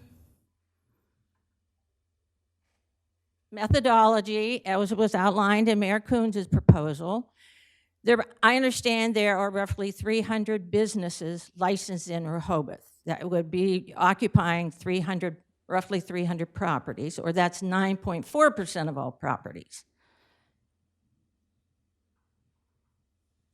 Now, I assume even that they're probably renting, but even if they're renting, their leases require they pay the utilities, they pay property taxes, and so I'm treating it as if they own these buildings, okay? So that's 9.4% of the 47% of the wastewater costs, 9.4% of water, property taxes. They don't use city refuse, they use commercial. And 9.4% of license revenue, 9.4% of transfer taxes. They probably don't pay the transfer taxes, but I threw that in there just for the benefit of the doubt. So here, using this methodology, businesses operating in town pay only 3.2% of the total operating budget, okay? We're above and beyond the 3 minutes, so if you could. Well, I think, yes, I'll try to be quick. And then I looked at commercial properties, another important group to look at, and a group that we can identify, and based on these Sussex County property records, there are 200 commercial properties, and that constitutes 6.2% of all properties in town. So using the same, now in this case, because I figure these are more valuable buildings, they're commercial, they're a mixture of hotels, restaurants, and shops, but a lot of those shops don't even have a public restroom or use water.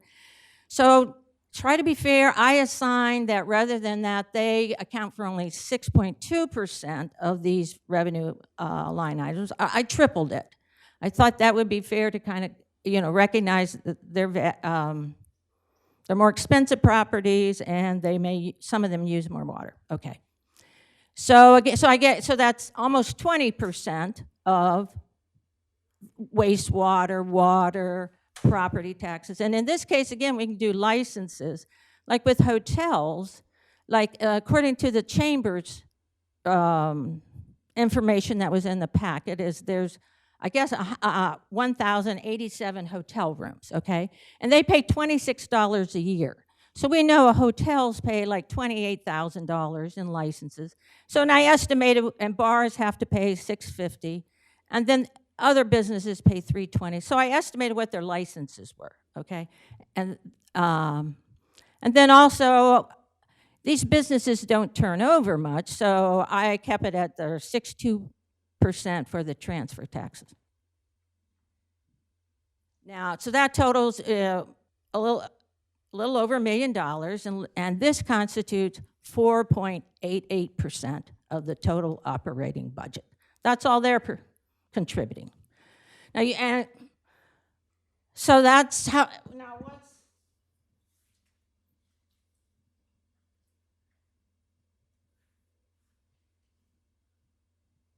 so that's all those groups are contributing. As far as businesses, they're contributing less than residents. Commercial properties, they're contributing less than residents. It's only the landlords, which is a bigger chunk of property owners, they contribute a little bit more. But none of those groups are contributing a lot to the budget, and that's a good thing. I'm not complaining about it. I think that's an excellent thing. I think we all have a good deal here in Rehoboth. Part of the problem why the numbers didn't work out according to the mayor was that on that analysis, 20% of the budget was omitted. It did not account for the almost $5 million that are out-of-town utility customers pay for wastewater. Okay, so that was an Please, omission. Donna, can you sum it up? Because Okay. you're going all over the place, and it's... I want to point out, like, why, okay, if you look at residents, businesses, commercial properties, and landlords, it only comes to about 27% of the budget. Okay, where's the rest of the budget? Well, we're fortunate that the majority of our budget comes from non-property owners and non-businesses. So if you look at the rest of the budget, there's the utility customers, parking, rental tax, interest and rent, those sorts of things that come to over 14 million, which is 58% of the overall operating budget. Is that it? That is, so I offer this, if this is, that it's not that residents aren't paying their share. Oh, and this method is really not a good method. If you want to look at how to attribute costs, it would be best to do it on a population basis. That it's people, not properties, that use services. So I tried to estimate, on a population basis, what would you expect the residents to pay? So we know we have 1,500 residents. The harder part is, how many people in the high season and overall does the city service? Well, I use the wastewater plant sizing, and we use only 47% of that. And so, just based on that, you know, that the city is geared to serve at least 20,563 people.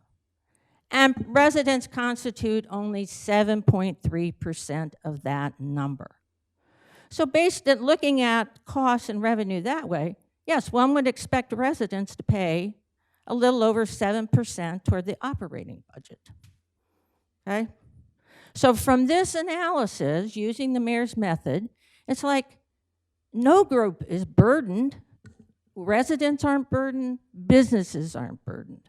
And I think we should be thankful that we have such a diversified source of revenue. I think we should be thankful and proud that we have a very equitable way of people sharing the costs with businesses and residents. And I think we should work to maintain that. Rehoboth has a history of being fair, and that's what's wrong with these utility rates. When you ignore demand and you shift how you're charging the cost, you are not being fair. Oh, okay. Summarizing, again, the peak rate, it has been only 8% above what would be the average rate, and the peak rate has been paid by all users, not just businesses. The working, and what you're talking about is that what the working group proposed would shift $225,000 from high season to low season, and that it's the off-season businesses that will absorb and pay the brunt of that cost shifting.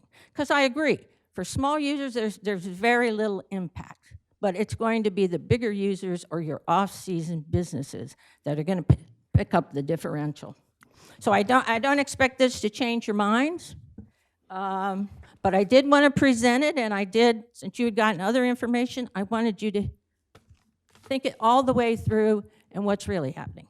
Thank you. Here's a copy. And just to justify the numbers that I put into this packet, the reason I put these numbers in is because I was hearing from a number of people in the public that the undue burden of the services and the expenditures of the city were put on the backs of the residents.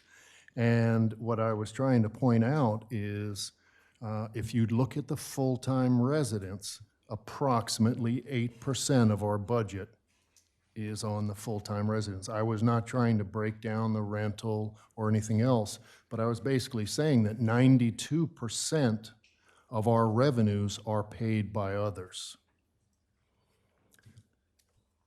Did you want to speak? Thank you.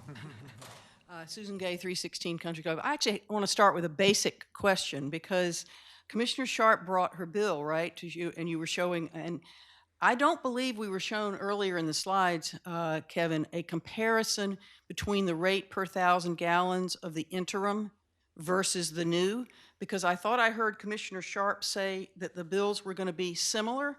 So let me just say that I don't have my bill in front of me, but the number that sticks in my head for the 60% increase in sewer was 968, something thereabouts, for 1,000 gallons, and under that proposal, it's 1,470.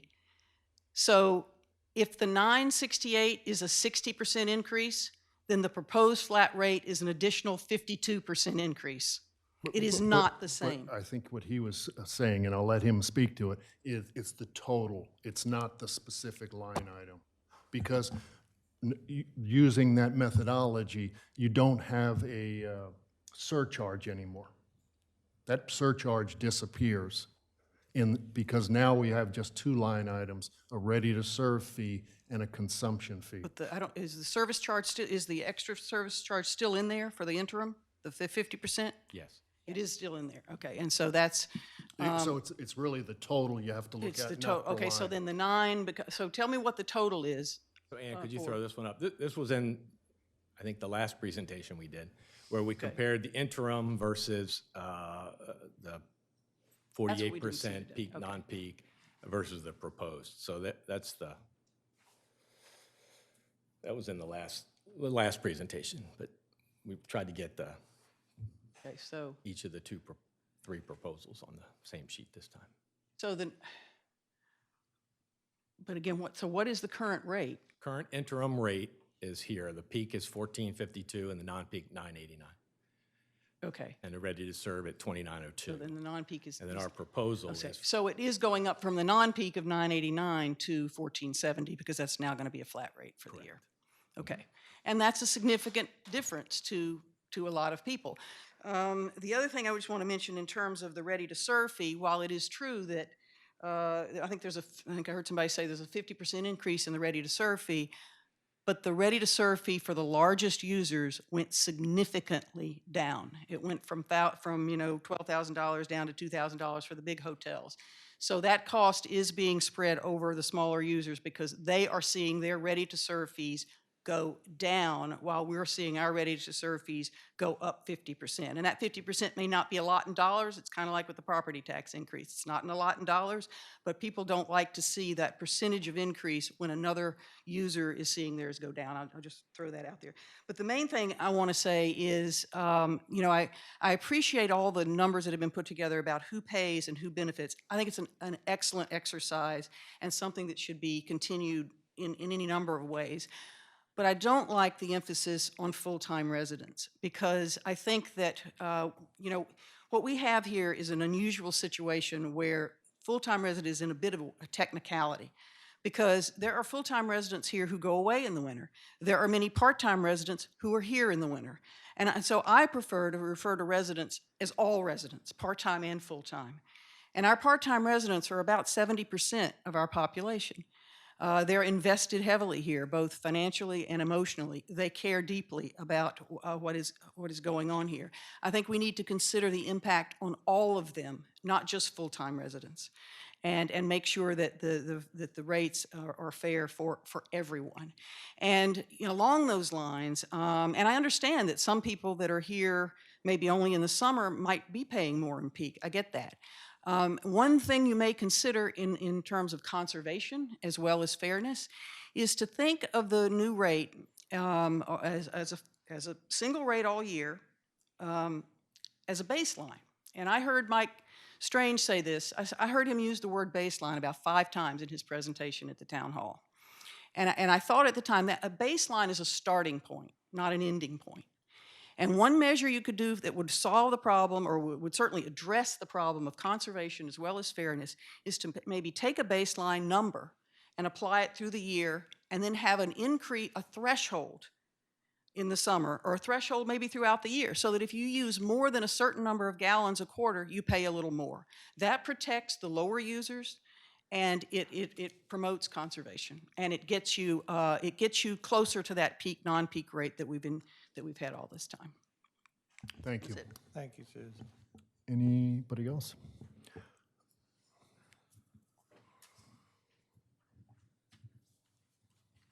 A few weeks, Win Ackenbaum, 62 Columbia. A few weeks ago, we saw a presentation with about 43 slides. There was a 4-page executive summary. And now there's an ordinance been written, which I haven't seen. When will the report to which that 4-page summary is the summary come out so that we can all read it in detail?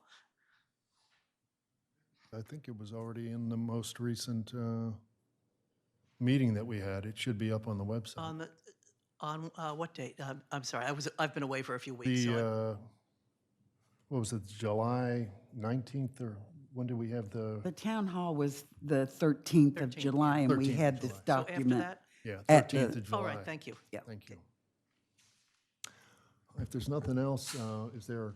Just one comment, Mayor. I would just, since I kind of saw some nodding heads on the, the water conservation initiative, I'd like to provide just some language for us to consider to Glenn to incorporate into the ordinance.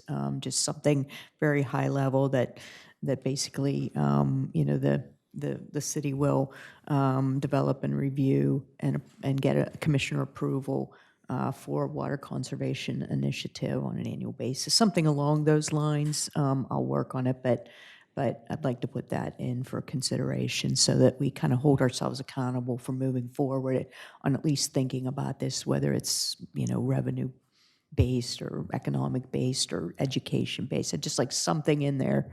I'll give the language and we can approve or disapprove next meeting. Is that typical, something that might get into an ordinance, or is that just something that we have to work on in general?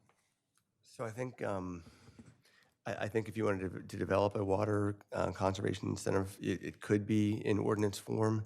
I think what Commissioner Schlosser is suggesting is something that's more high level than that. That's maybe a starting spot of starting to consider it. And this is, so I guess you could do it as sort of a charge to the city manager versus something that gets. That's what I was saying, yeah. versus It'd be a something that's- charge and then it'd be actually separate. The amendment to the ordinance? You could do it either way. You could do a charge separate, or you could do within the ordinance, but not something that gets codified in the code book. You could do a section of the ordinance that says, this is. Whereas or something? Right. Well, it'd probably be an actual section. Let me work with Commissioner Schlosser. We'll figure out where's the right place to put it. I don't think we want to actually codify it yet until No. it's developed into a. No, yeah. it's not ready Okay. yet. Well, We need comment. again, on it. I agree with water conservation, but I think necessarily that involves modifying the fee structure or something. Agree. If so, then I think it ought to all be done at the same time. Anybody else? I mean, is there consensus to take this forward to the next meeting to vote on the actual amendment to the ordinance? I'm fine with that. Yeah. Again, I would, if we're going to go water conservation, I'd rather defer another, whatever it takes All right. amount of time. So, Anna, if you can just put that on the agenda for the next meeting, the regular meeting in August, for And before we leave. consideration of a vote. I'm sorry, Mayor. And before we leave this subject, since if we're moving indeed toward a vote, I just have to say, I find this situation very troubling. That I can honestly say, and it's just for me, and I want to say it publicly, at this point, I don't know what is true about the numbers, about the approach. Is there a better, more fair way to do it? Talk about being disappointed. I'm disappointed that our public, one of two things has happened here.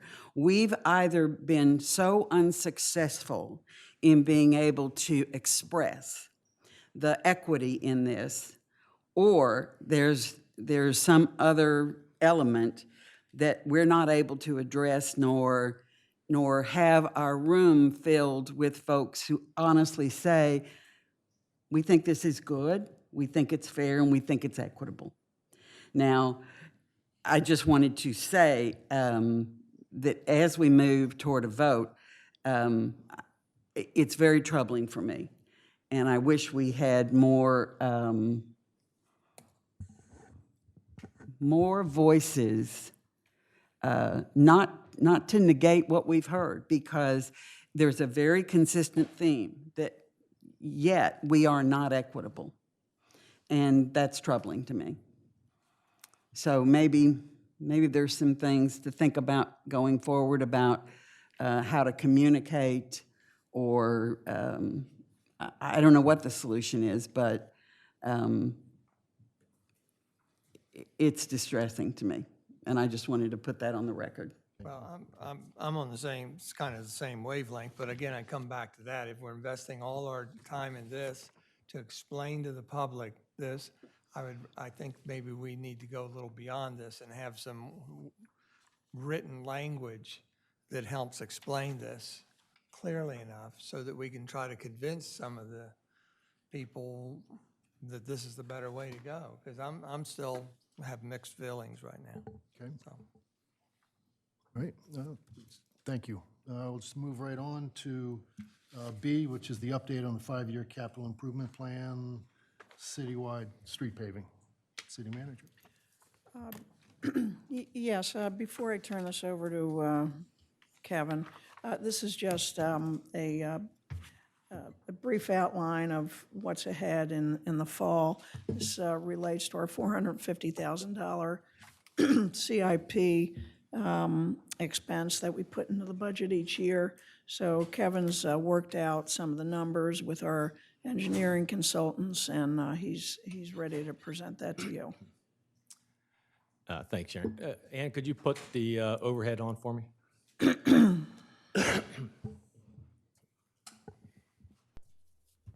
Well, maybe not quite that big. Shrink it a little bit. Maybe not that much. There you go. So just as a refresher, kind of how we kind of put the this year's paving program together. As you know, several years ago, we had a consultant come do a pavement management plan for us. So he went through and evaluated all of our streets and kind of ranked them all out, gave them a score. So then each year when we get ready to do the next year's plan, we go through that, say, okay, which ones are highest on the score list that we want to do. We look at it from a various perspectives, but primarily from what do we have under the street. And if we go ahead and resurface this street, are we pretty confident that we won't have to dig it up and replace something within the next 5 years or so? So we use that, working with the water department, wastewater department, looking at what's underneath, and then kind of go that way with developing where we want to pave, resurface the roads for this coming year. So this year we're looking at a big section on 3rd Street. As you can see there on the kind of the orangish red color is what our base bid package is for this year. A long section on Philadelphia, running from, I guess, Scarborough to King Charles, and then the section of Stokely over by the Stokely Park area. So that's what we think, based on our estimates, what we'd be able to get in the base bid. If the bids come in good, like they did last year, and we're able to do a little extra, we have a couple of alternate items in there. One being what we would like to try to do this year is we've identified some areas, primarily up in the country club area, that when they built the streets some years ago, it looks like that although the pavement itself is fine, we have a lot of butt joints where they did the different lanes come together, and now they're starting to separate. You've got roots and grass and junk growing in the middle of them, as well as the opportunity for water to get in there and freezing to help deteriorate. So we're going to try to buy some additional time in those streets by doing some crack sealing. We'll go in and clean those cracks out, seal them to prevent water getting in there and then freezing in the winter, causing them to further deteriorate. So it won't, it's not going to fix the streets to a new standard, but it will help buy some additional life out of them. And then we have some sections on Scarborough that are in really rough condition. but we don't want to really get into resurfacing Scarborough yet because we're going to do some analysis of the piping, both water and wastewater, under Scarborough before we commit to a real pavement project on Scarborough. But there are some areas that if the bids come in low enough that we want to go out and do some major patching of areas that are in pretty bad shape out there. The other thing I just highlighted on there this past year was we got a lot done, as you know, a lot of it through the outfall contract with repaving, Henlopen Avenue and then State Road, parts of State Road. You can see the areas out there in Schoolview that we did as well in the dark, and then we did a major portion of 2nd Street and then a section of Kent. And then the other item just to highlight, in the little dotted section on 2nd Street, we're hoping to do that this winter, early next spring, as well as part of the Lake Avenue Streetscape Phase 2. Because of the way the funding is being broken out on that from the state, that we think we'll have enough, and that's what's in our budget this year to cover that section of 2nd Street, and then the following fall, next fall, we'll do the triangle piece of the rest of the Lake Avenue Phase 2. So that's our philosophy going forward this year. Kevin, can you explain exactly what repaving means? Are you scarifying and then asphalting? Are you Correct. taking up the asphalting? Are you doing a slurry? It's a mill and overlay, so they grind up the top 2 inches and put a 2-inch overlay back. Okay. So it should not change the elevation, the surface of the roadway. Okay, thank you. Kevin, what's the criteria that you use to select the streets that you're going to pave on an annual basis? Sure. So we go back to the report that our consultant did 2 or 3 years ago, and they ranked each of the streets. So then they have a score, and we look at those, and then, like I said, we go to look and see what our assessment is of the underneath to see if there's a chance, if we pave this year, we're going to have to dig it up next year to replace the sewer. We would pull that off. Okay, got So it. there's some art to it. It's not just straight science. Worst street gets paved the next time. So you're still continuing the analysis on the north, in North Rehoboth, like Kent Street and Sussex, et cetera, where there's the drainage problems. Is that correct, and ongoing that's a good this year? example because if you look at particularly parts of Sussex are in pretty bad shape. Yeah. But we wouldn't want to resurface it this year, and if the results of the stormwater study that's going on up there says, yeah, we want to dig up and put inlets in, Got it. we don't want to dig it up the next year to put the inlets in. So we're going to wait, kind of see how that plays out. and then look. I just wanted to make sure, you've told us Absolutely. that before, I just wanted to validate that was still the path. Thanks. That is. So this is supposed to represent all the streets in the city, and I'm just wondering, where is Prospect? It's parallel to Queen Street? Down Did at it the just bottom edge. maybe get cut off? Correct. Yes, and the Okay. consultant put that together. So he's focusing in on what we're actually doing. Okay, that we didn't particular year. forget We- Prospect Street, okay. We would have a former commissioner here that would be. Just wondered if we lost a street somewhere, okay. No, I And you like didn't, it that way, Jay. right? I did not forget Prospect. And Kevin, related just a bit to this, if there's areas that were paved last year or as a result of the outfall and are not draining well, are those areas that you can come back to and deal with? We can, and we've had some instances on Henlopen in particular that after the reconstruction was done and some of the shoulder work was done, they have not drained. So we've been taking the opportunity as we get them to go back in and try to rework a little bit, restone it if we There's have to, a whatever. specific area on State Road where I've had neighbors come to me to point it out. So I'll just, Would you just shoot it to me? We'll just get we'll go take a look for sure. that information to you and someone can take a look, particularly next time it rains. That's the key time to look. Yep, absolutely. Very good. Find the map very helpful. Appreciate that. And it reminds me to lobby one more time about my desire to have similar mapping for the storm drainage projects, including watersheds, so that we can better subjectively evaluate those areas and share that with the citizenry.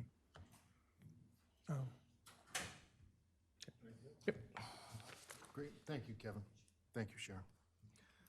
We'll move into the next item on the agenda, which is a brief discussion on the proposed ordinance to amend Chapter 270. This is what we've set up the hearing for at the next meeting on the maintenance of tower-based wireless communication facilities, non-tower wireless, small wireless.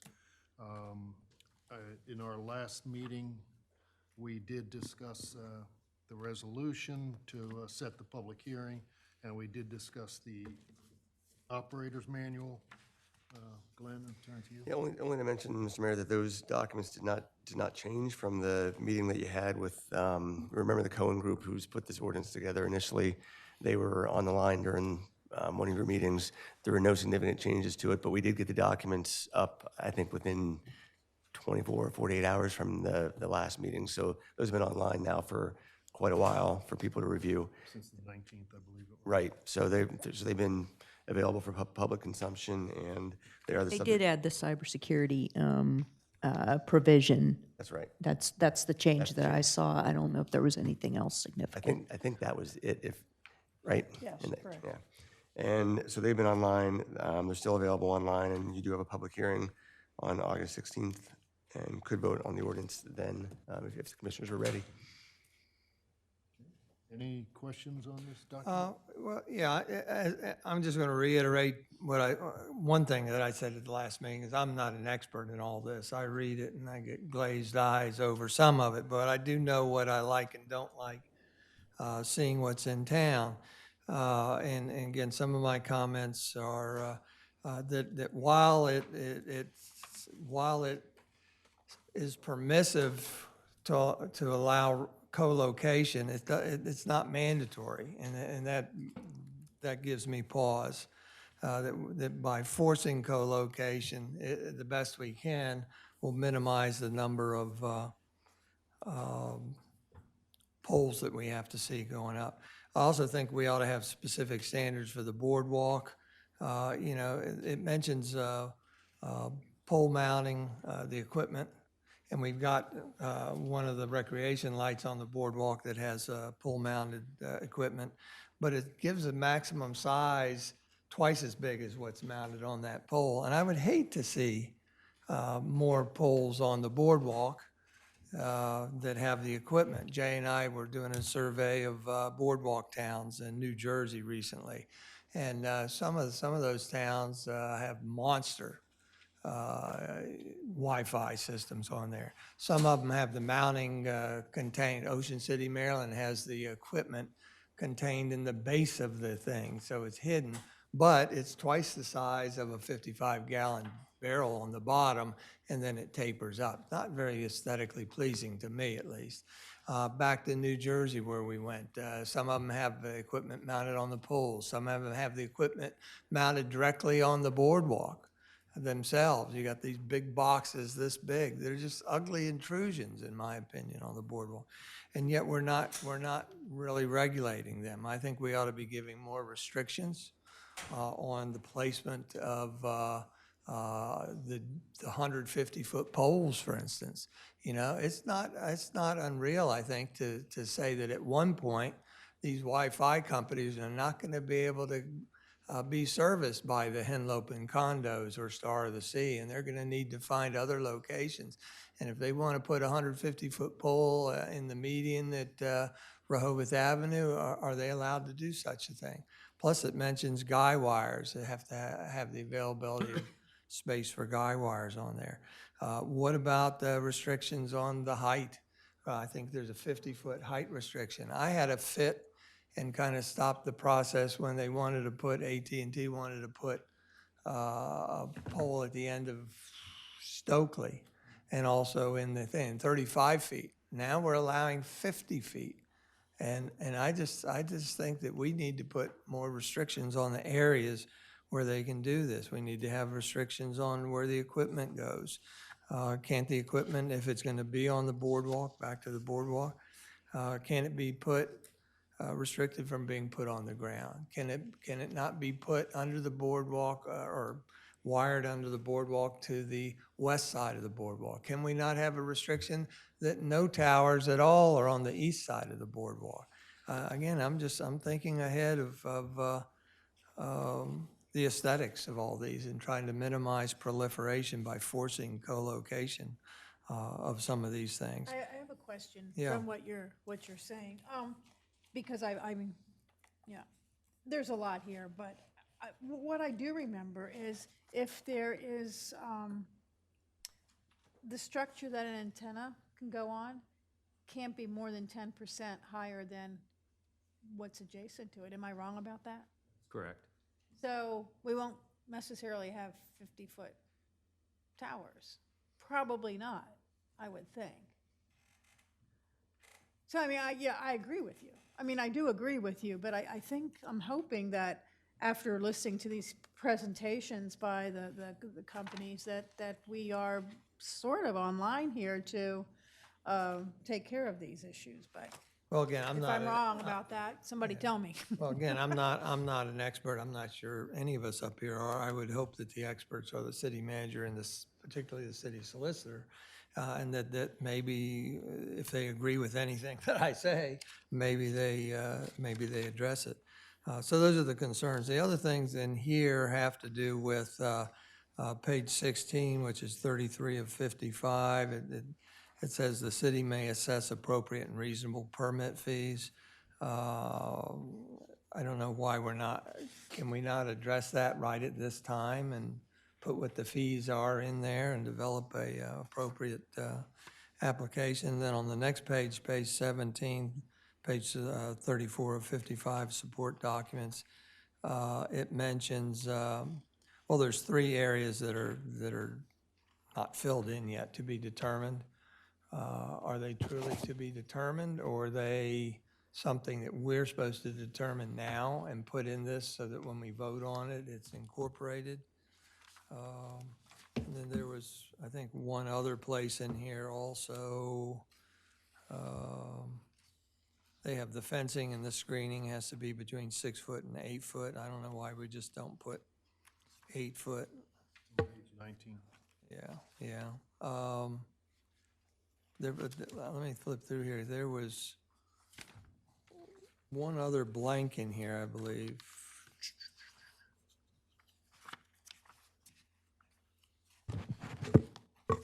And then the design standards, it mentions section, page 43 of 55 of the support documents, section 2, general standards. It mentions all small WCF shall be designed and constructed in an effort to minimize aesthetic impact to the extent technically. Who judges the aesthetics? Is that city manager?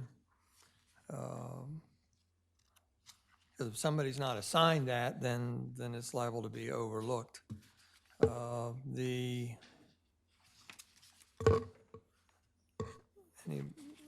I still don't, I'm looking for the other blank. I don't see it, but there was another blank. And then the last thing, perhaps, is that it gives authority to the, variance authority to the building inspector. And I think that should not be in the hands of the building and licensing department. That should go to the city manager. So those are some of my comments.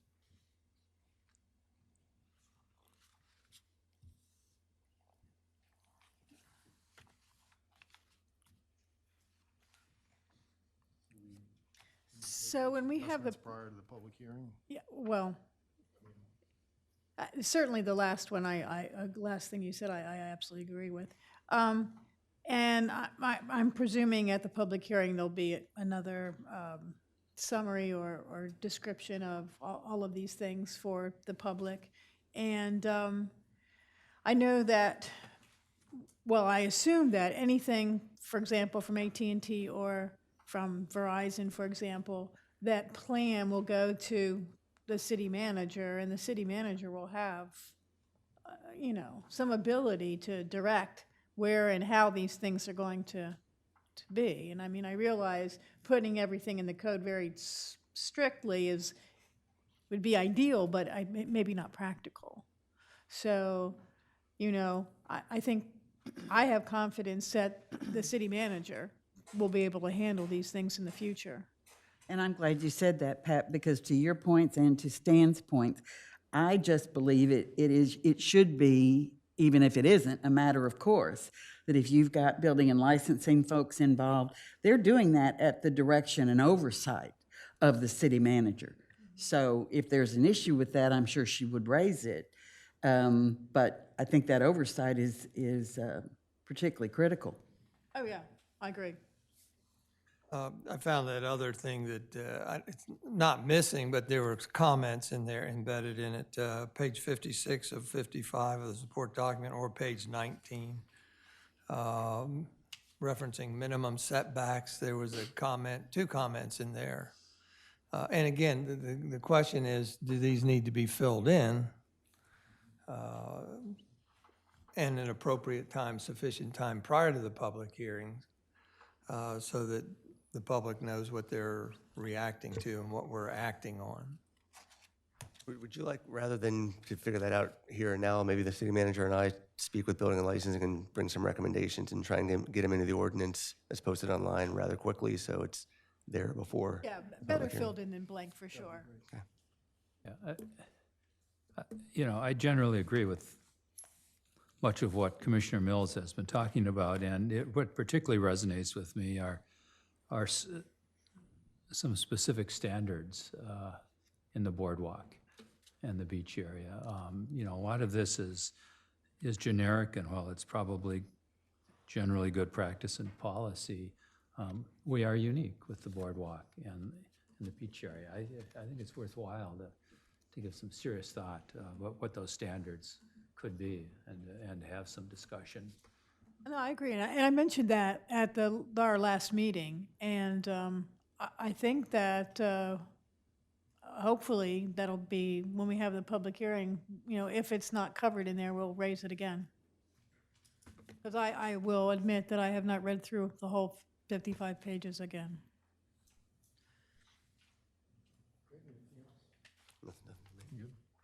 Everybody else good? All right, thank you. Thank you. Move on to the next, and that'll be, again, there is the public hearing at our next meeting, which is on August 16th. Move into new business.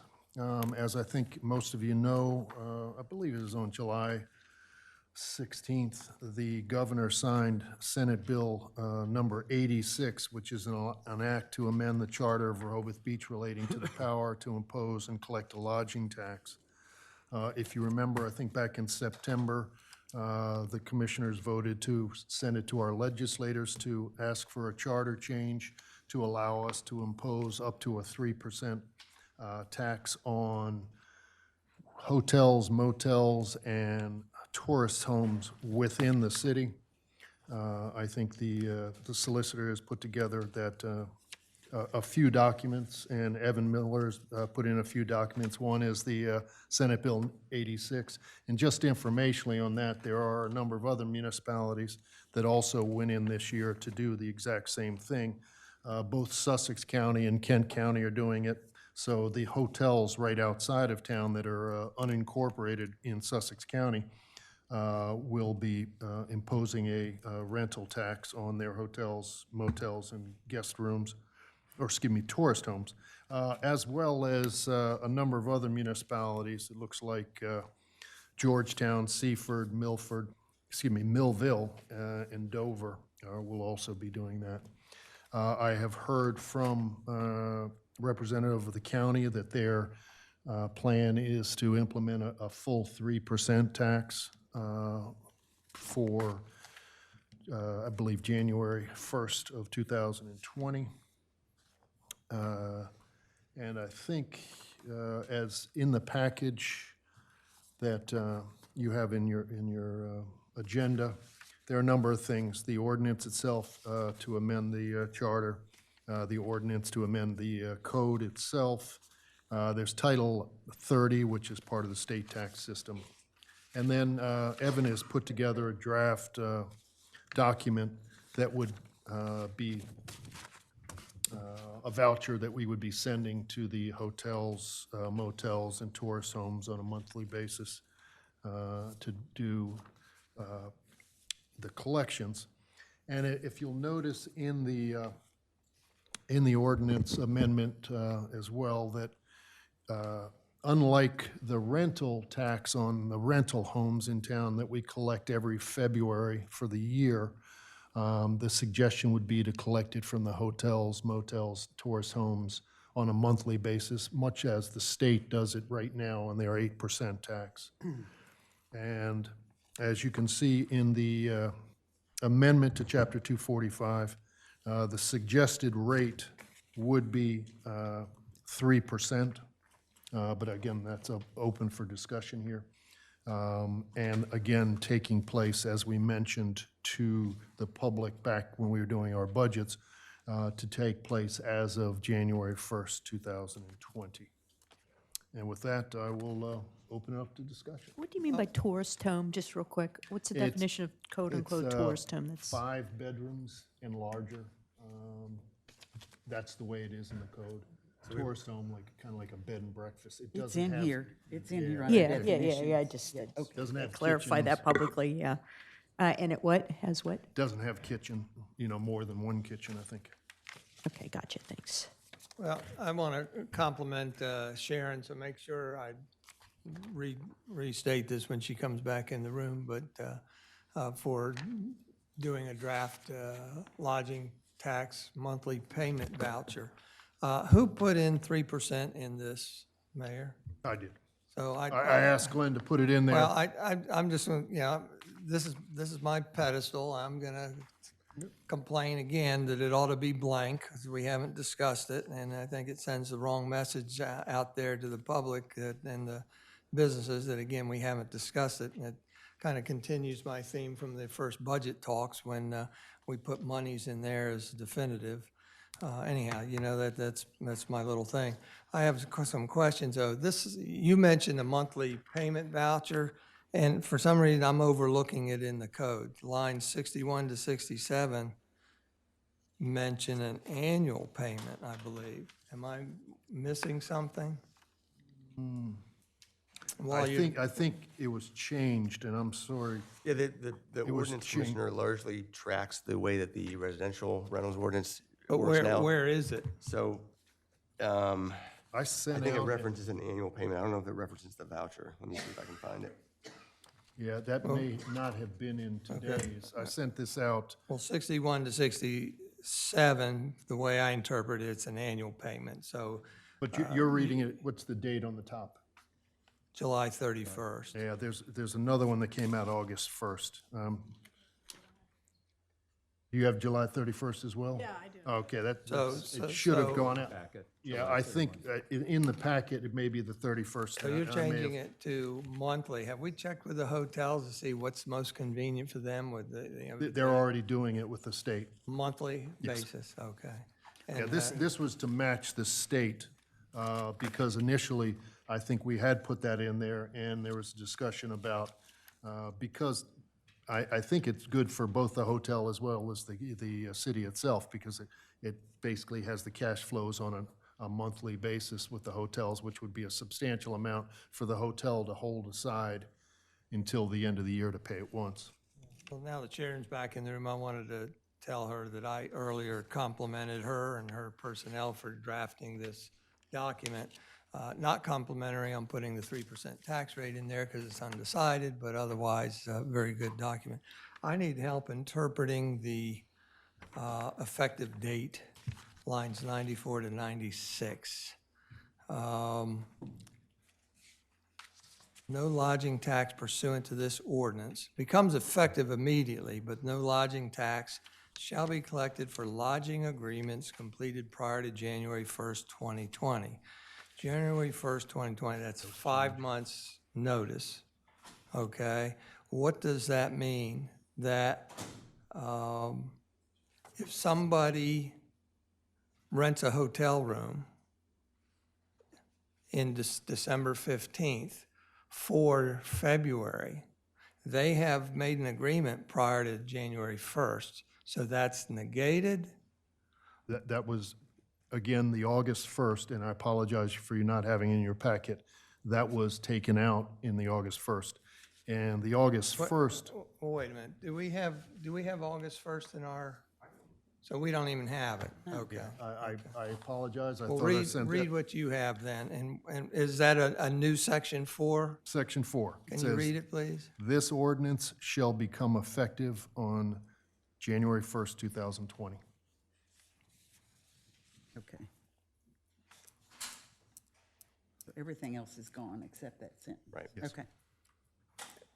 Okay, it becomes effective that date. Yes. So that means any hotel rooms rented out, whatever you call them, reserved from January 1st, 2020 on, will pay that extra X percent, Yes. correct? Okay, I wanted to make sure we're clear enough.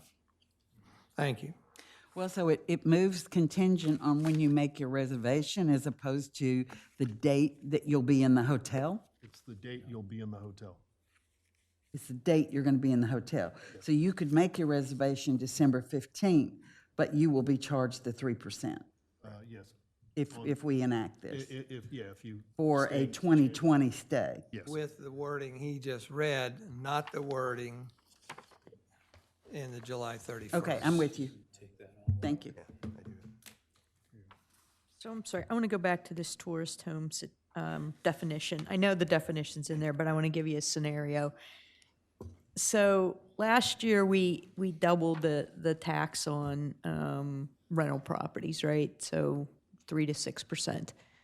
So I assume that, I shouldn't assume. My first question is, did that 3% tax go into effect for what is defined as a tourist home? So did tourist homes get a 3% rental tax increase when we increased the rental tax? The tourist homes right now They don't. pay 8% to the state. Okay, do so they not did pay- not get imposed, that they did do not get pay a imposed on rental them? tax. They don't fit the Gotcha. definition Okay. of our residential rentals. Got it. Okay, so they didn't get that 3%. Got it. Okay, that's my question. Thank you.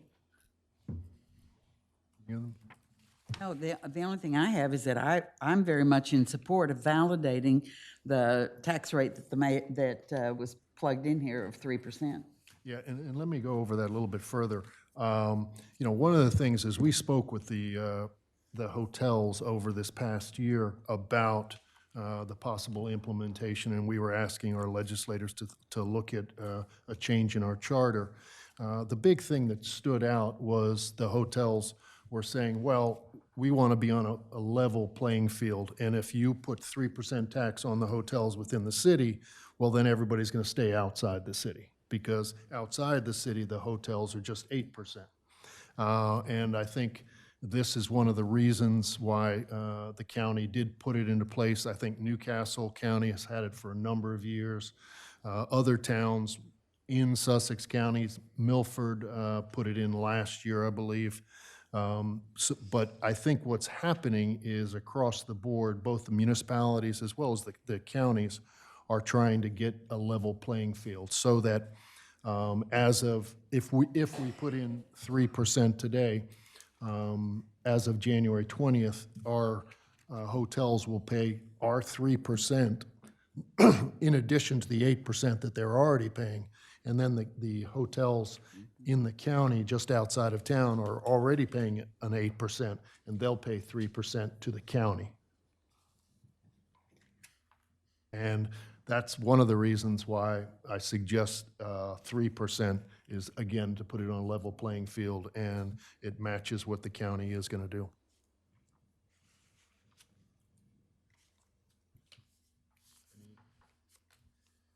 Any thoughts, comments? And again, No, I do apologize about the I'm fine with July putting, 31. I'm fine with making the decision today to put 3% in the proposal that'll come up for a vote.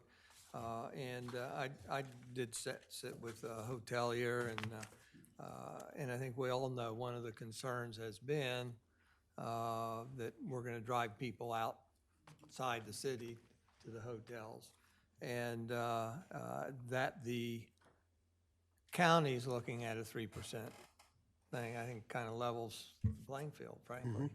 No, And I've been a proponent for years of at least investigating this to get monies from the hotel people to help pay for some of our infrastructure, and particularly for maintenance of the beach, boardwalk, restrooms, et cetera. And I'm not sure we've had that discussion on what those funds are going to be targeted for, but that's where I would suggest that they go.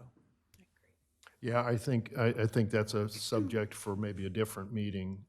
As of right now, without putting a specific earmark on it, I would suggest the general fund, but I think that's absolutely a perfect discussion to have as we go forward. We can always amend that to where the money's going to be. Yeah, I agree that we rather should earmarks. have that discussion of what we will do with that 3%. And I certainly do agree that 3% is the right amount, and I fully support that.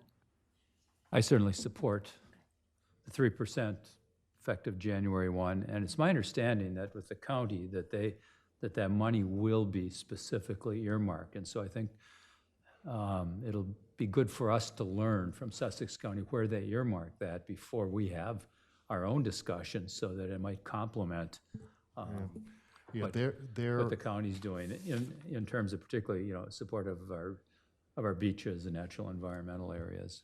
Yeah, and I think the county is earmarking those for a variety of things, but it's the waterways as well as parks, green space type thing like that. I mean, I support the 3% as well. Well, I have a twist on this. I know we've talked about this for months, but at the last meeting, I believe it was, the Chamber of Commerce reported out that, or at the bandstand meeting, that hotel occupancy rates within Rehoboth are down below the occupancy rates for, out on the highway, so the county areas. So given that's where we are, do we want to really do 3%, or do we do 2% to keep us more competitive? Or I'm just posing it. I don't know. I have a real specific comment for that. And Yeah, this sure. came from when I met with most all the hotel operators here in town. And, they talked about, we're going to, outside of town, they're not going to have to pay the 3%. We're going to lose out to the highway. But honestly, the people who come down here and spend their money to go to the beach, it doesn't matter to them. They come down, they can afford to come down here and stay down here, and that's why they do it. They're not saying, oh my goodness, I'm going to have to pay a couple more percentages. I'm going to stay out by the outlets. That's not what these people are doing. I really strongly believe that. So 1% so not that gonna it's not drive going to somebody make to come here versus No, there. no. Gotcha. Okay. When former Commissioner Jay Legree and I stayed in Atlantic City this past week, again on a whirlwind tour of boardwalks, he informed me that our hotel room, we paid 34% in taxes of various kinds. And I never looked at it. Yeah. You look up the price of the room and that's it, period, you know?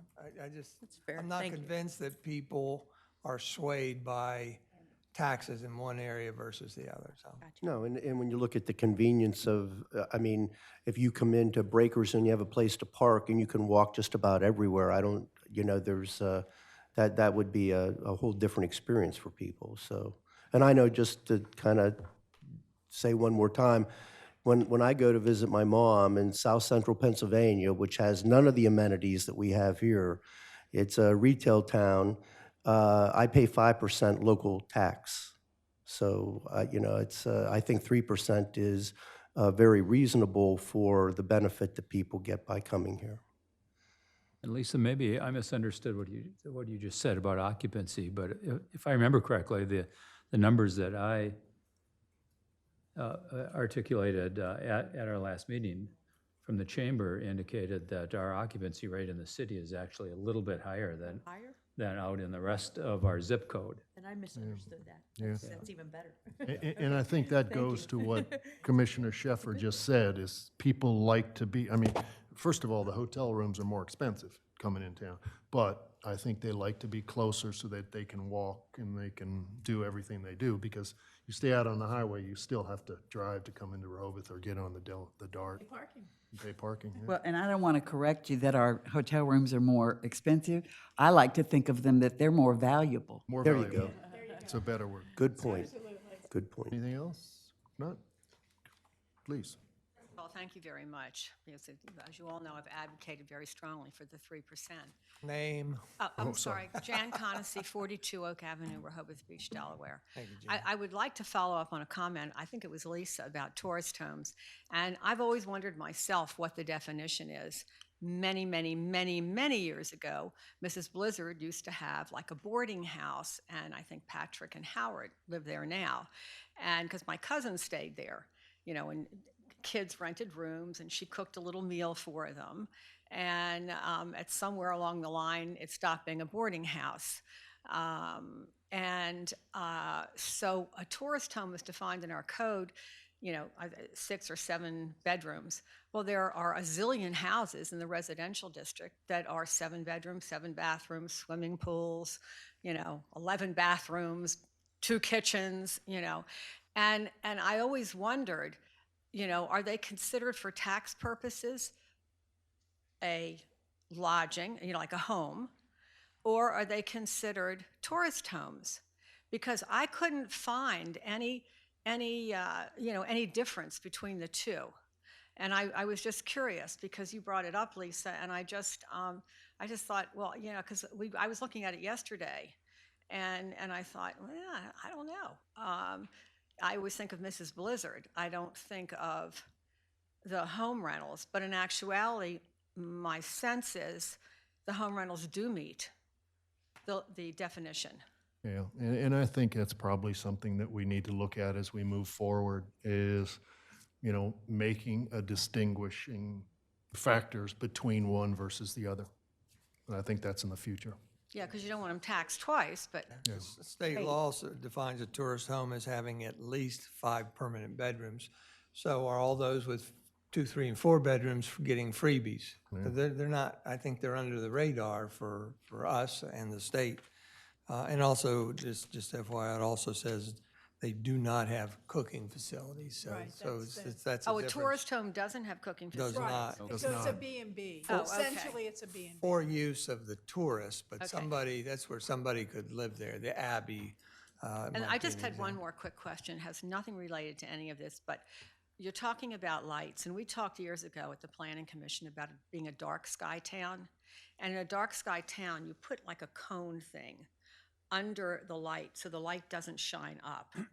And a few years ago at Wallops Island, they were letting off rocket ships.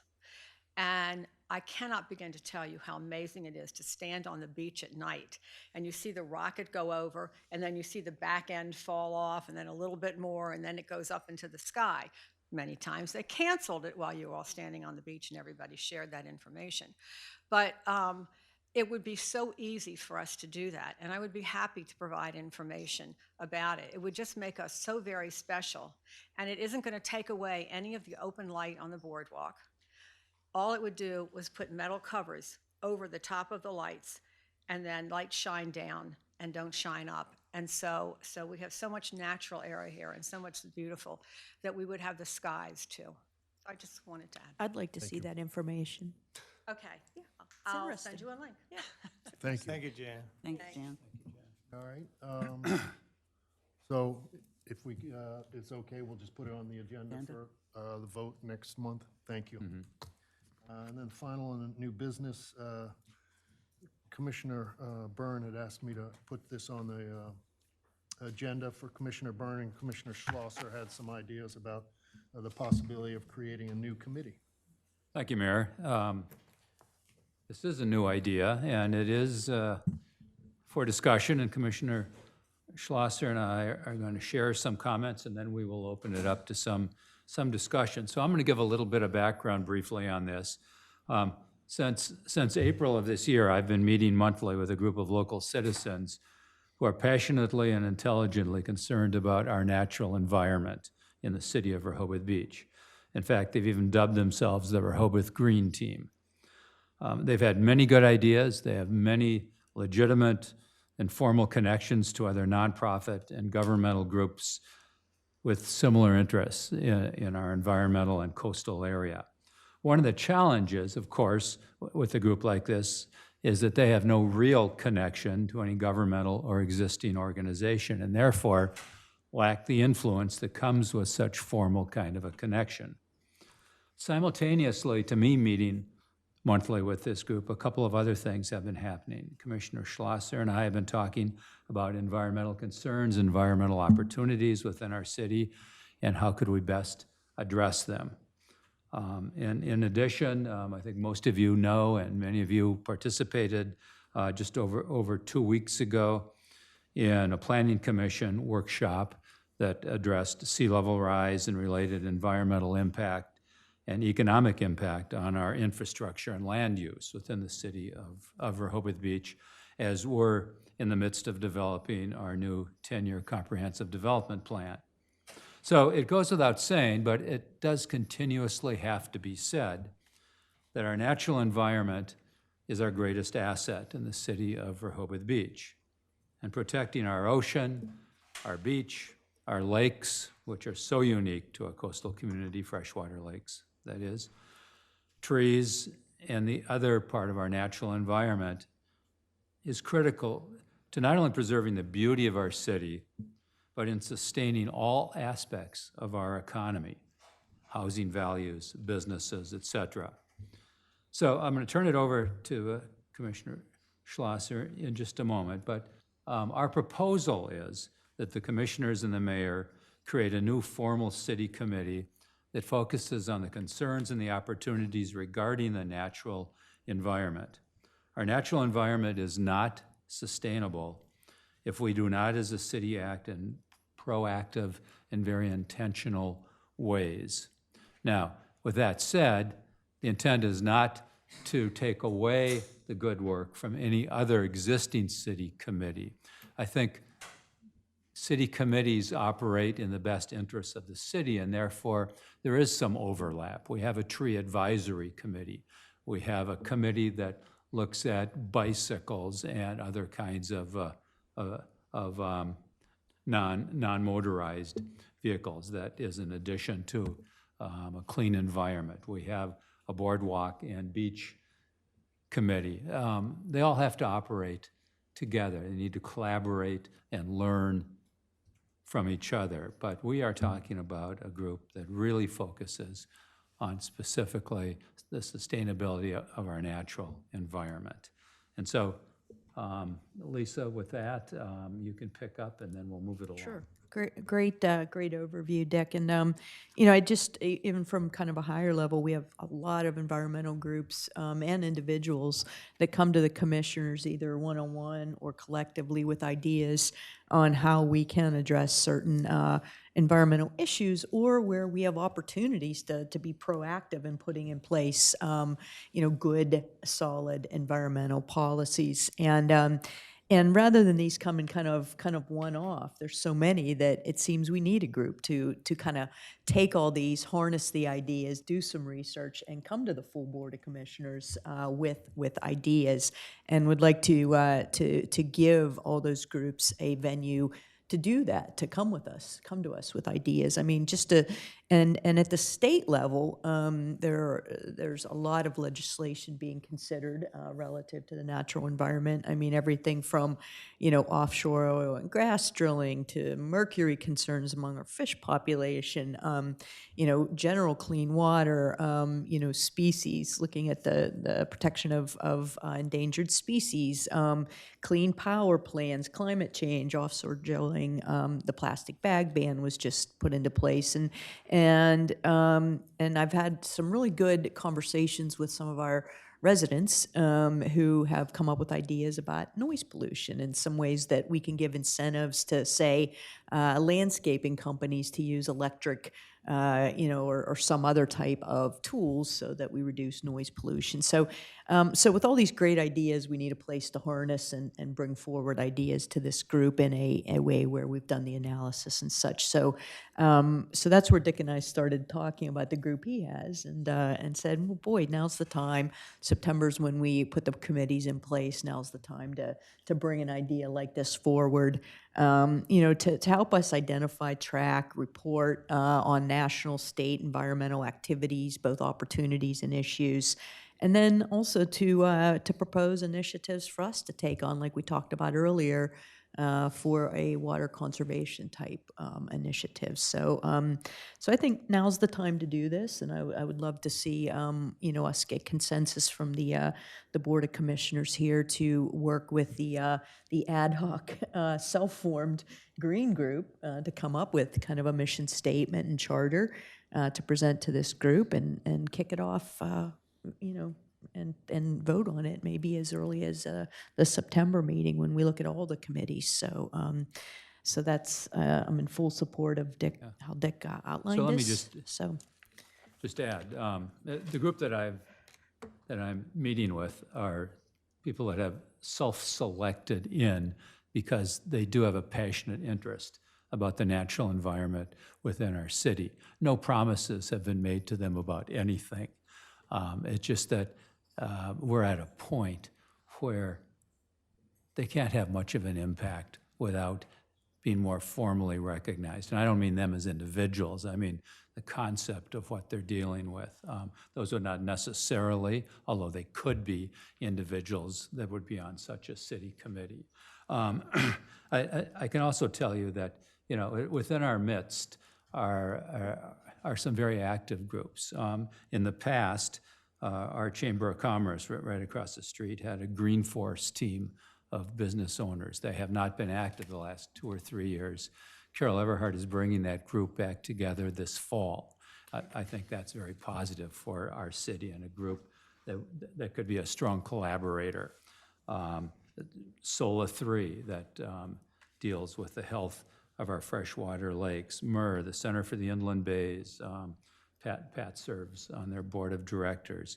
Epworth Church, just blocks away, is a very active green team that has a lot of interest in these areas. There's a local citizens climate lobby. There's a local office just 2 or 3 blocks away that's an interfaith group in the areas of power, energy, and light, and that has concerns and interests in working in these areas. They have all reached out and have said, you know, they would like to be able to focus their interests, their concerns, their energy in ways that can make a very positive impact on the natural environment within our city, as in the way that our city committees can operate.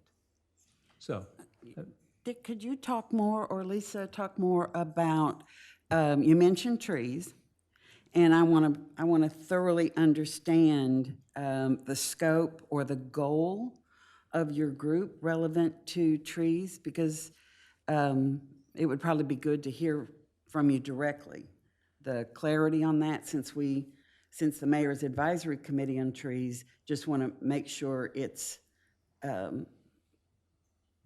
thought out. Yeah, I mean, you know, maybe that's something after this meeting, you can put some things together and maybe go over it, just because she's absolutely right, because some things may overlap maybe too much. Yeah, And I mean, there needs to be some think that, overlap among our committees, but it has to be a balanced, productive approach. Yeah. And so, you know, the long and the short of it, Commissioner Sharp, I think would be that a group like this, from my point of view, would be 100% supportive of the direction of the Mayor's Advisory Committee on Trees, and would be there to supplement in any way, you know, the work that the Mayor's Advisory Committee is doing, not to be in the way, not to go in a different direction, not to ever oppose anything. And I think our natural environment is so broad that I mentioned trees only because a committee has to take a holistic approach toward the ecosystem, but does not have to duplicate or cause any concern for another committee. And I guess what I'm trying to understand is, at the end of the day, as if this were to be a committee, do you think the recommendations would translate into programs, or what does it translate into? And the reason I ask is it's my own personal pet peeve and my own failure that when we talked a few years ago about getting rid of the single-use plastic straws, and we sent the 5th graders out of here that brought this to our attention with basically a thank you, run along. I was so embarrassed about that because I'll speak for myself, I did not pick up that mantle and say we as a commission should either up or down on the plastic straw issue. So I know many of our businesses have just taken the step, and I'm always so proud of them that they have. But we as a commission, maybe a committee is a helpful thing, but at the same time, I can say I didn't put any energy to correct my own failure with the plastic straw issue. Right. So that is an example that a committee like this could take on, work across the community, make recommendations to the Board of Commissioners. This group that I'm working with has talked a lot about everything from straws to the new ban on plastic bags that the governor has just signed off on very recently, to the statewide litter campaign that Governor Carney kicked off right at our bandstand in June. And so it's, how do you make meaning of those things within the city of Rehoboth Beach and bring some concrete ideas, programs, grant money to the Board of Commissioners? I'll leave this commission with, I don't know that we need a committee to actually do something about plastic straws. But if you feel like we do, then I'm all for it. I think it's bigger than that. It is bigger than that, and I was know just going to my say. example is just, Yeah. we can talk big, pie in the sky all the time, and when we have, when I had an opportunity to do something and take a small step, we didn't take it. I didn't take it. Yeah, well, so it's just it would be philosophical. Yeah, I mean, I would have no problem passing, an ordinance to say paper straws only, for businesses. I personally wouldn't have that problem. Now, at the same time, I think we ought to get, this group would be good because we could get recommendations. Maybe I'm like pushing it too hard. The farmer's market, we outlawed plastic bags this year. Right. And we only have paper.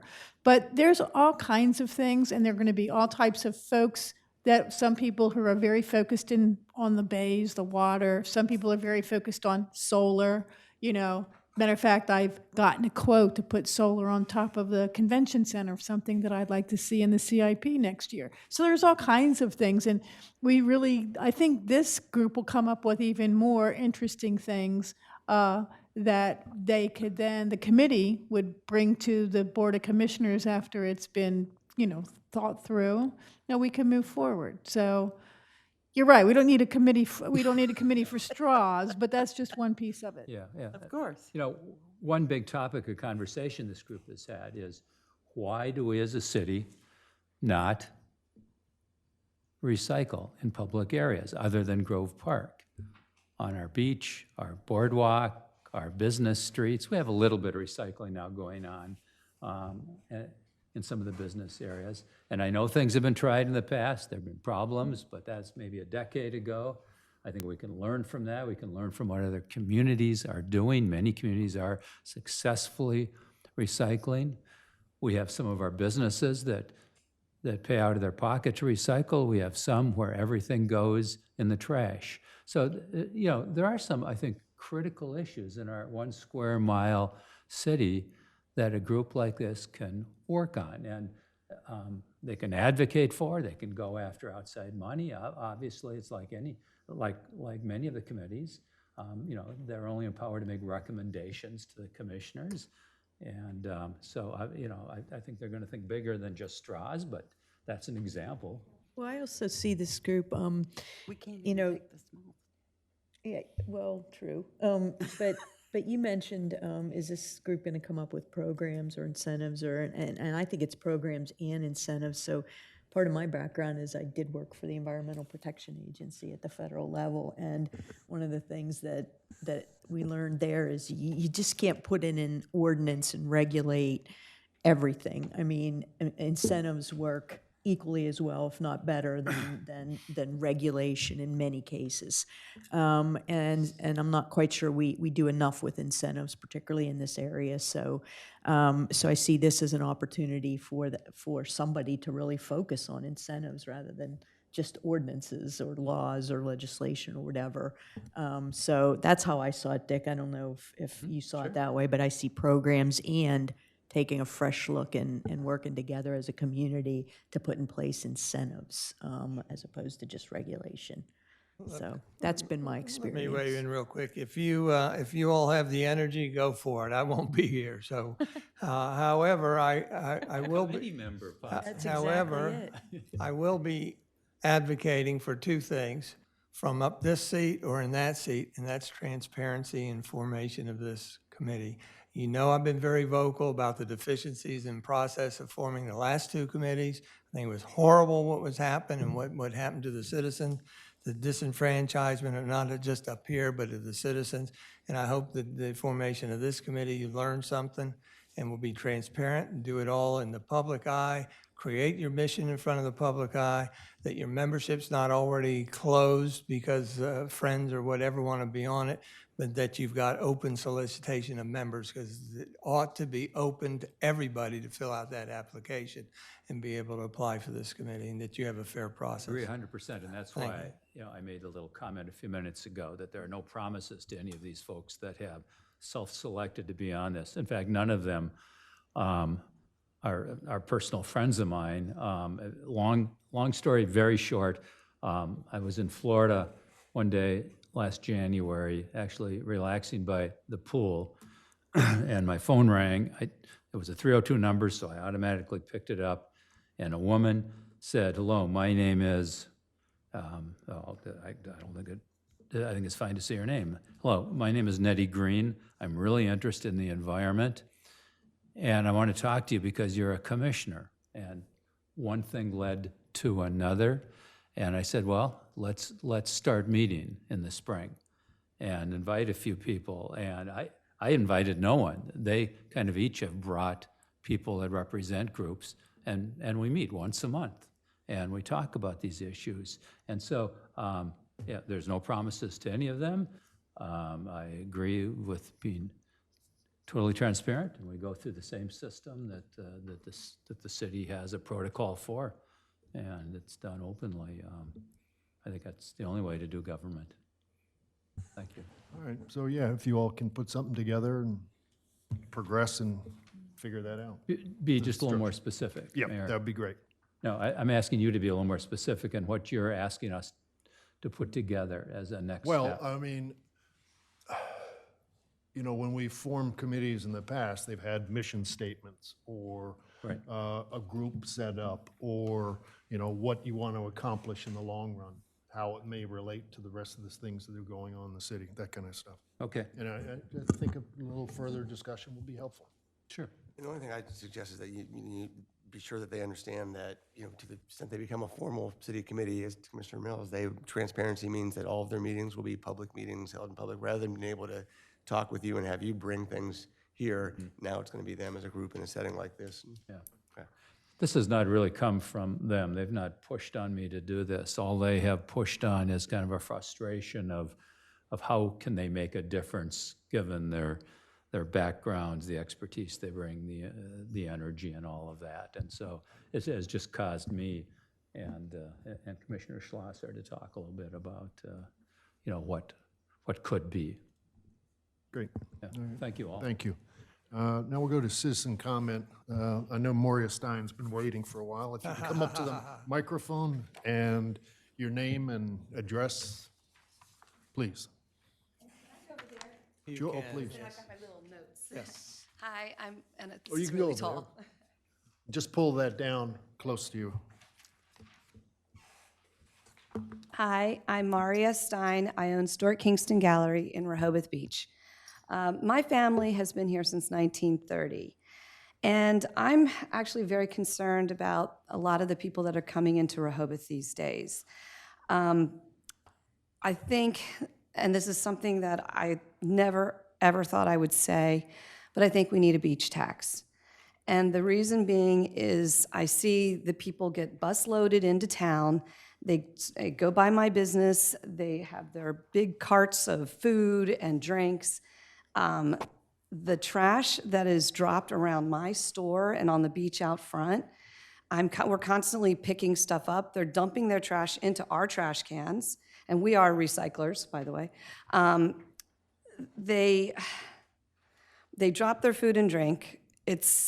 I've noticed a lot of my clients have been coming in and telling me that they fear walking into town at night. These are elderly people. And I shouldn't hear this. I shouldn't hear people saying that they're afraid to walk into town because they're scared what might happen.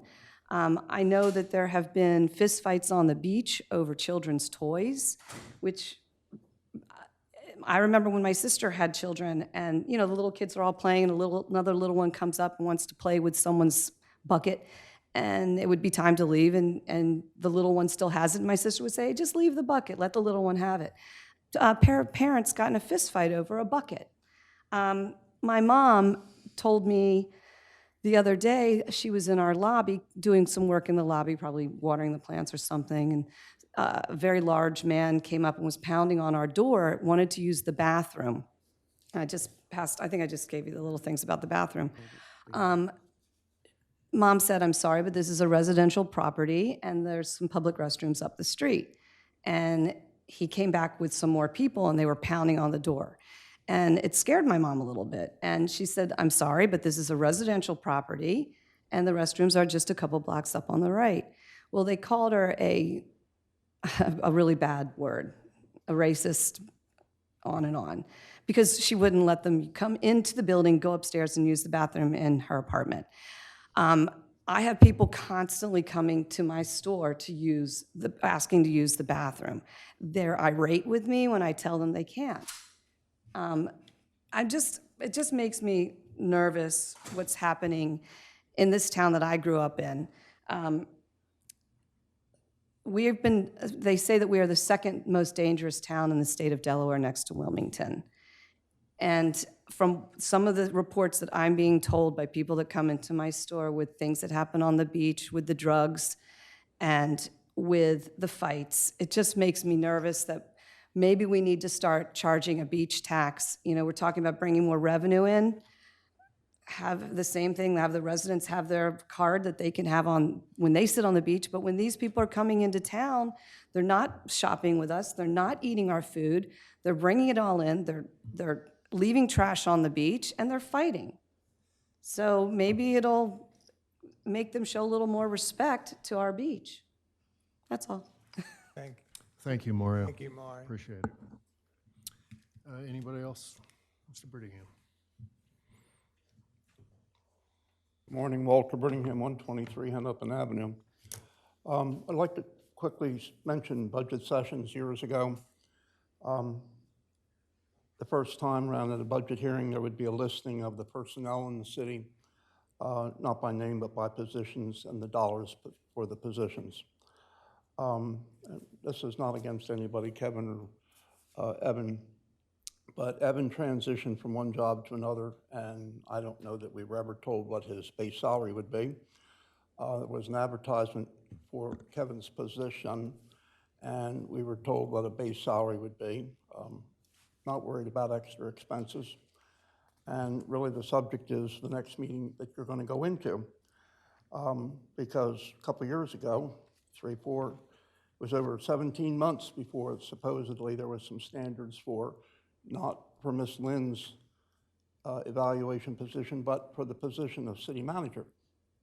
And none of that ever comes back out to the public, or that I know of, do you ask for the public's input for the evaluation of city manager? And the city manager and I have had some good relations and also some bad. But there's so much that gets done, but you also don't say, we're about to have evaluations, let us know what you think, good, bad, or indifferent. So we come down to a meeting that you're going to have after this at some point in time about modifications to the city manager's contract. And we talk about transparency, and something ought to come back if you're told about what is going to propose to be, and we never know what it is that you actually sign, what you put in the details, and we'll never know what you change. So how is there any history? And that's that point. So I'll lend you this. You have an extensive discussion on environmental. And if I sit here for 3 more minutes, Mr. Mayor would be screaming that I'm past my time. We need a water and sewer committee. There is no historical people in Rehoboth that know what's going on except you and a few people in the commission, and most of you don't know what's going on. And you need people like Leonard Telecki, Greg Telecki, You had some magnificent people on the rate study board, really smart people. And you have no water and sewer committee. You have nobody that knows what's out there in the streets. They retired, they quit and stuff like that. And the city's behind the path on forward historical information. Thank you. Thank you. Thank you, Walter. Anybody else, please? I'm Jay LeGree. I live on the Forgotten Street. And I said that I would publicly thank Pete Schwarzkopf and Ernie Lopez when we got this 3% lodging tax passed, and it looks like it's going to be a thing that's going to go, and I want to thank them for what they did. I think they also helped a bunch of other people. We kind of rode the tide, but it was great. We need the money. I'm in favor of earmarking, but I'm not going to talk.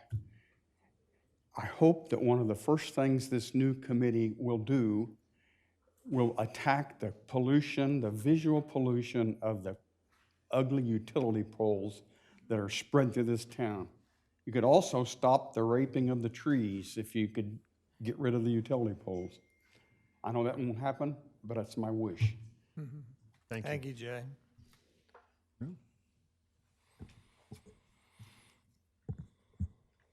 Jan Conacy, 42 Oak. I said before that one of the wonderful things to do with the first year of the lodging tax money would be to hire a firm to come in and rewrite the zoning code. It isn't going to take the $850,000 to $1.1 million that it will probably raise to do that, but it will take money, which we will never have like this unused pot unexpected again.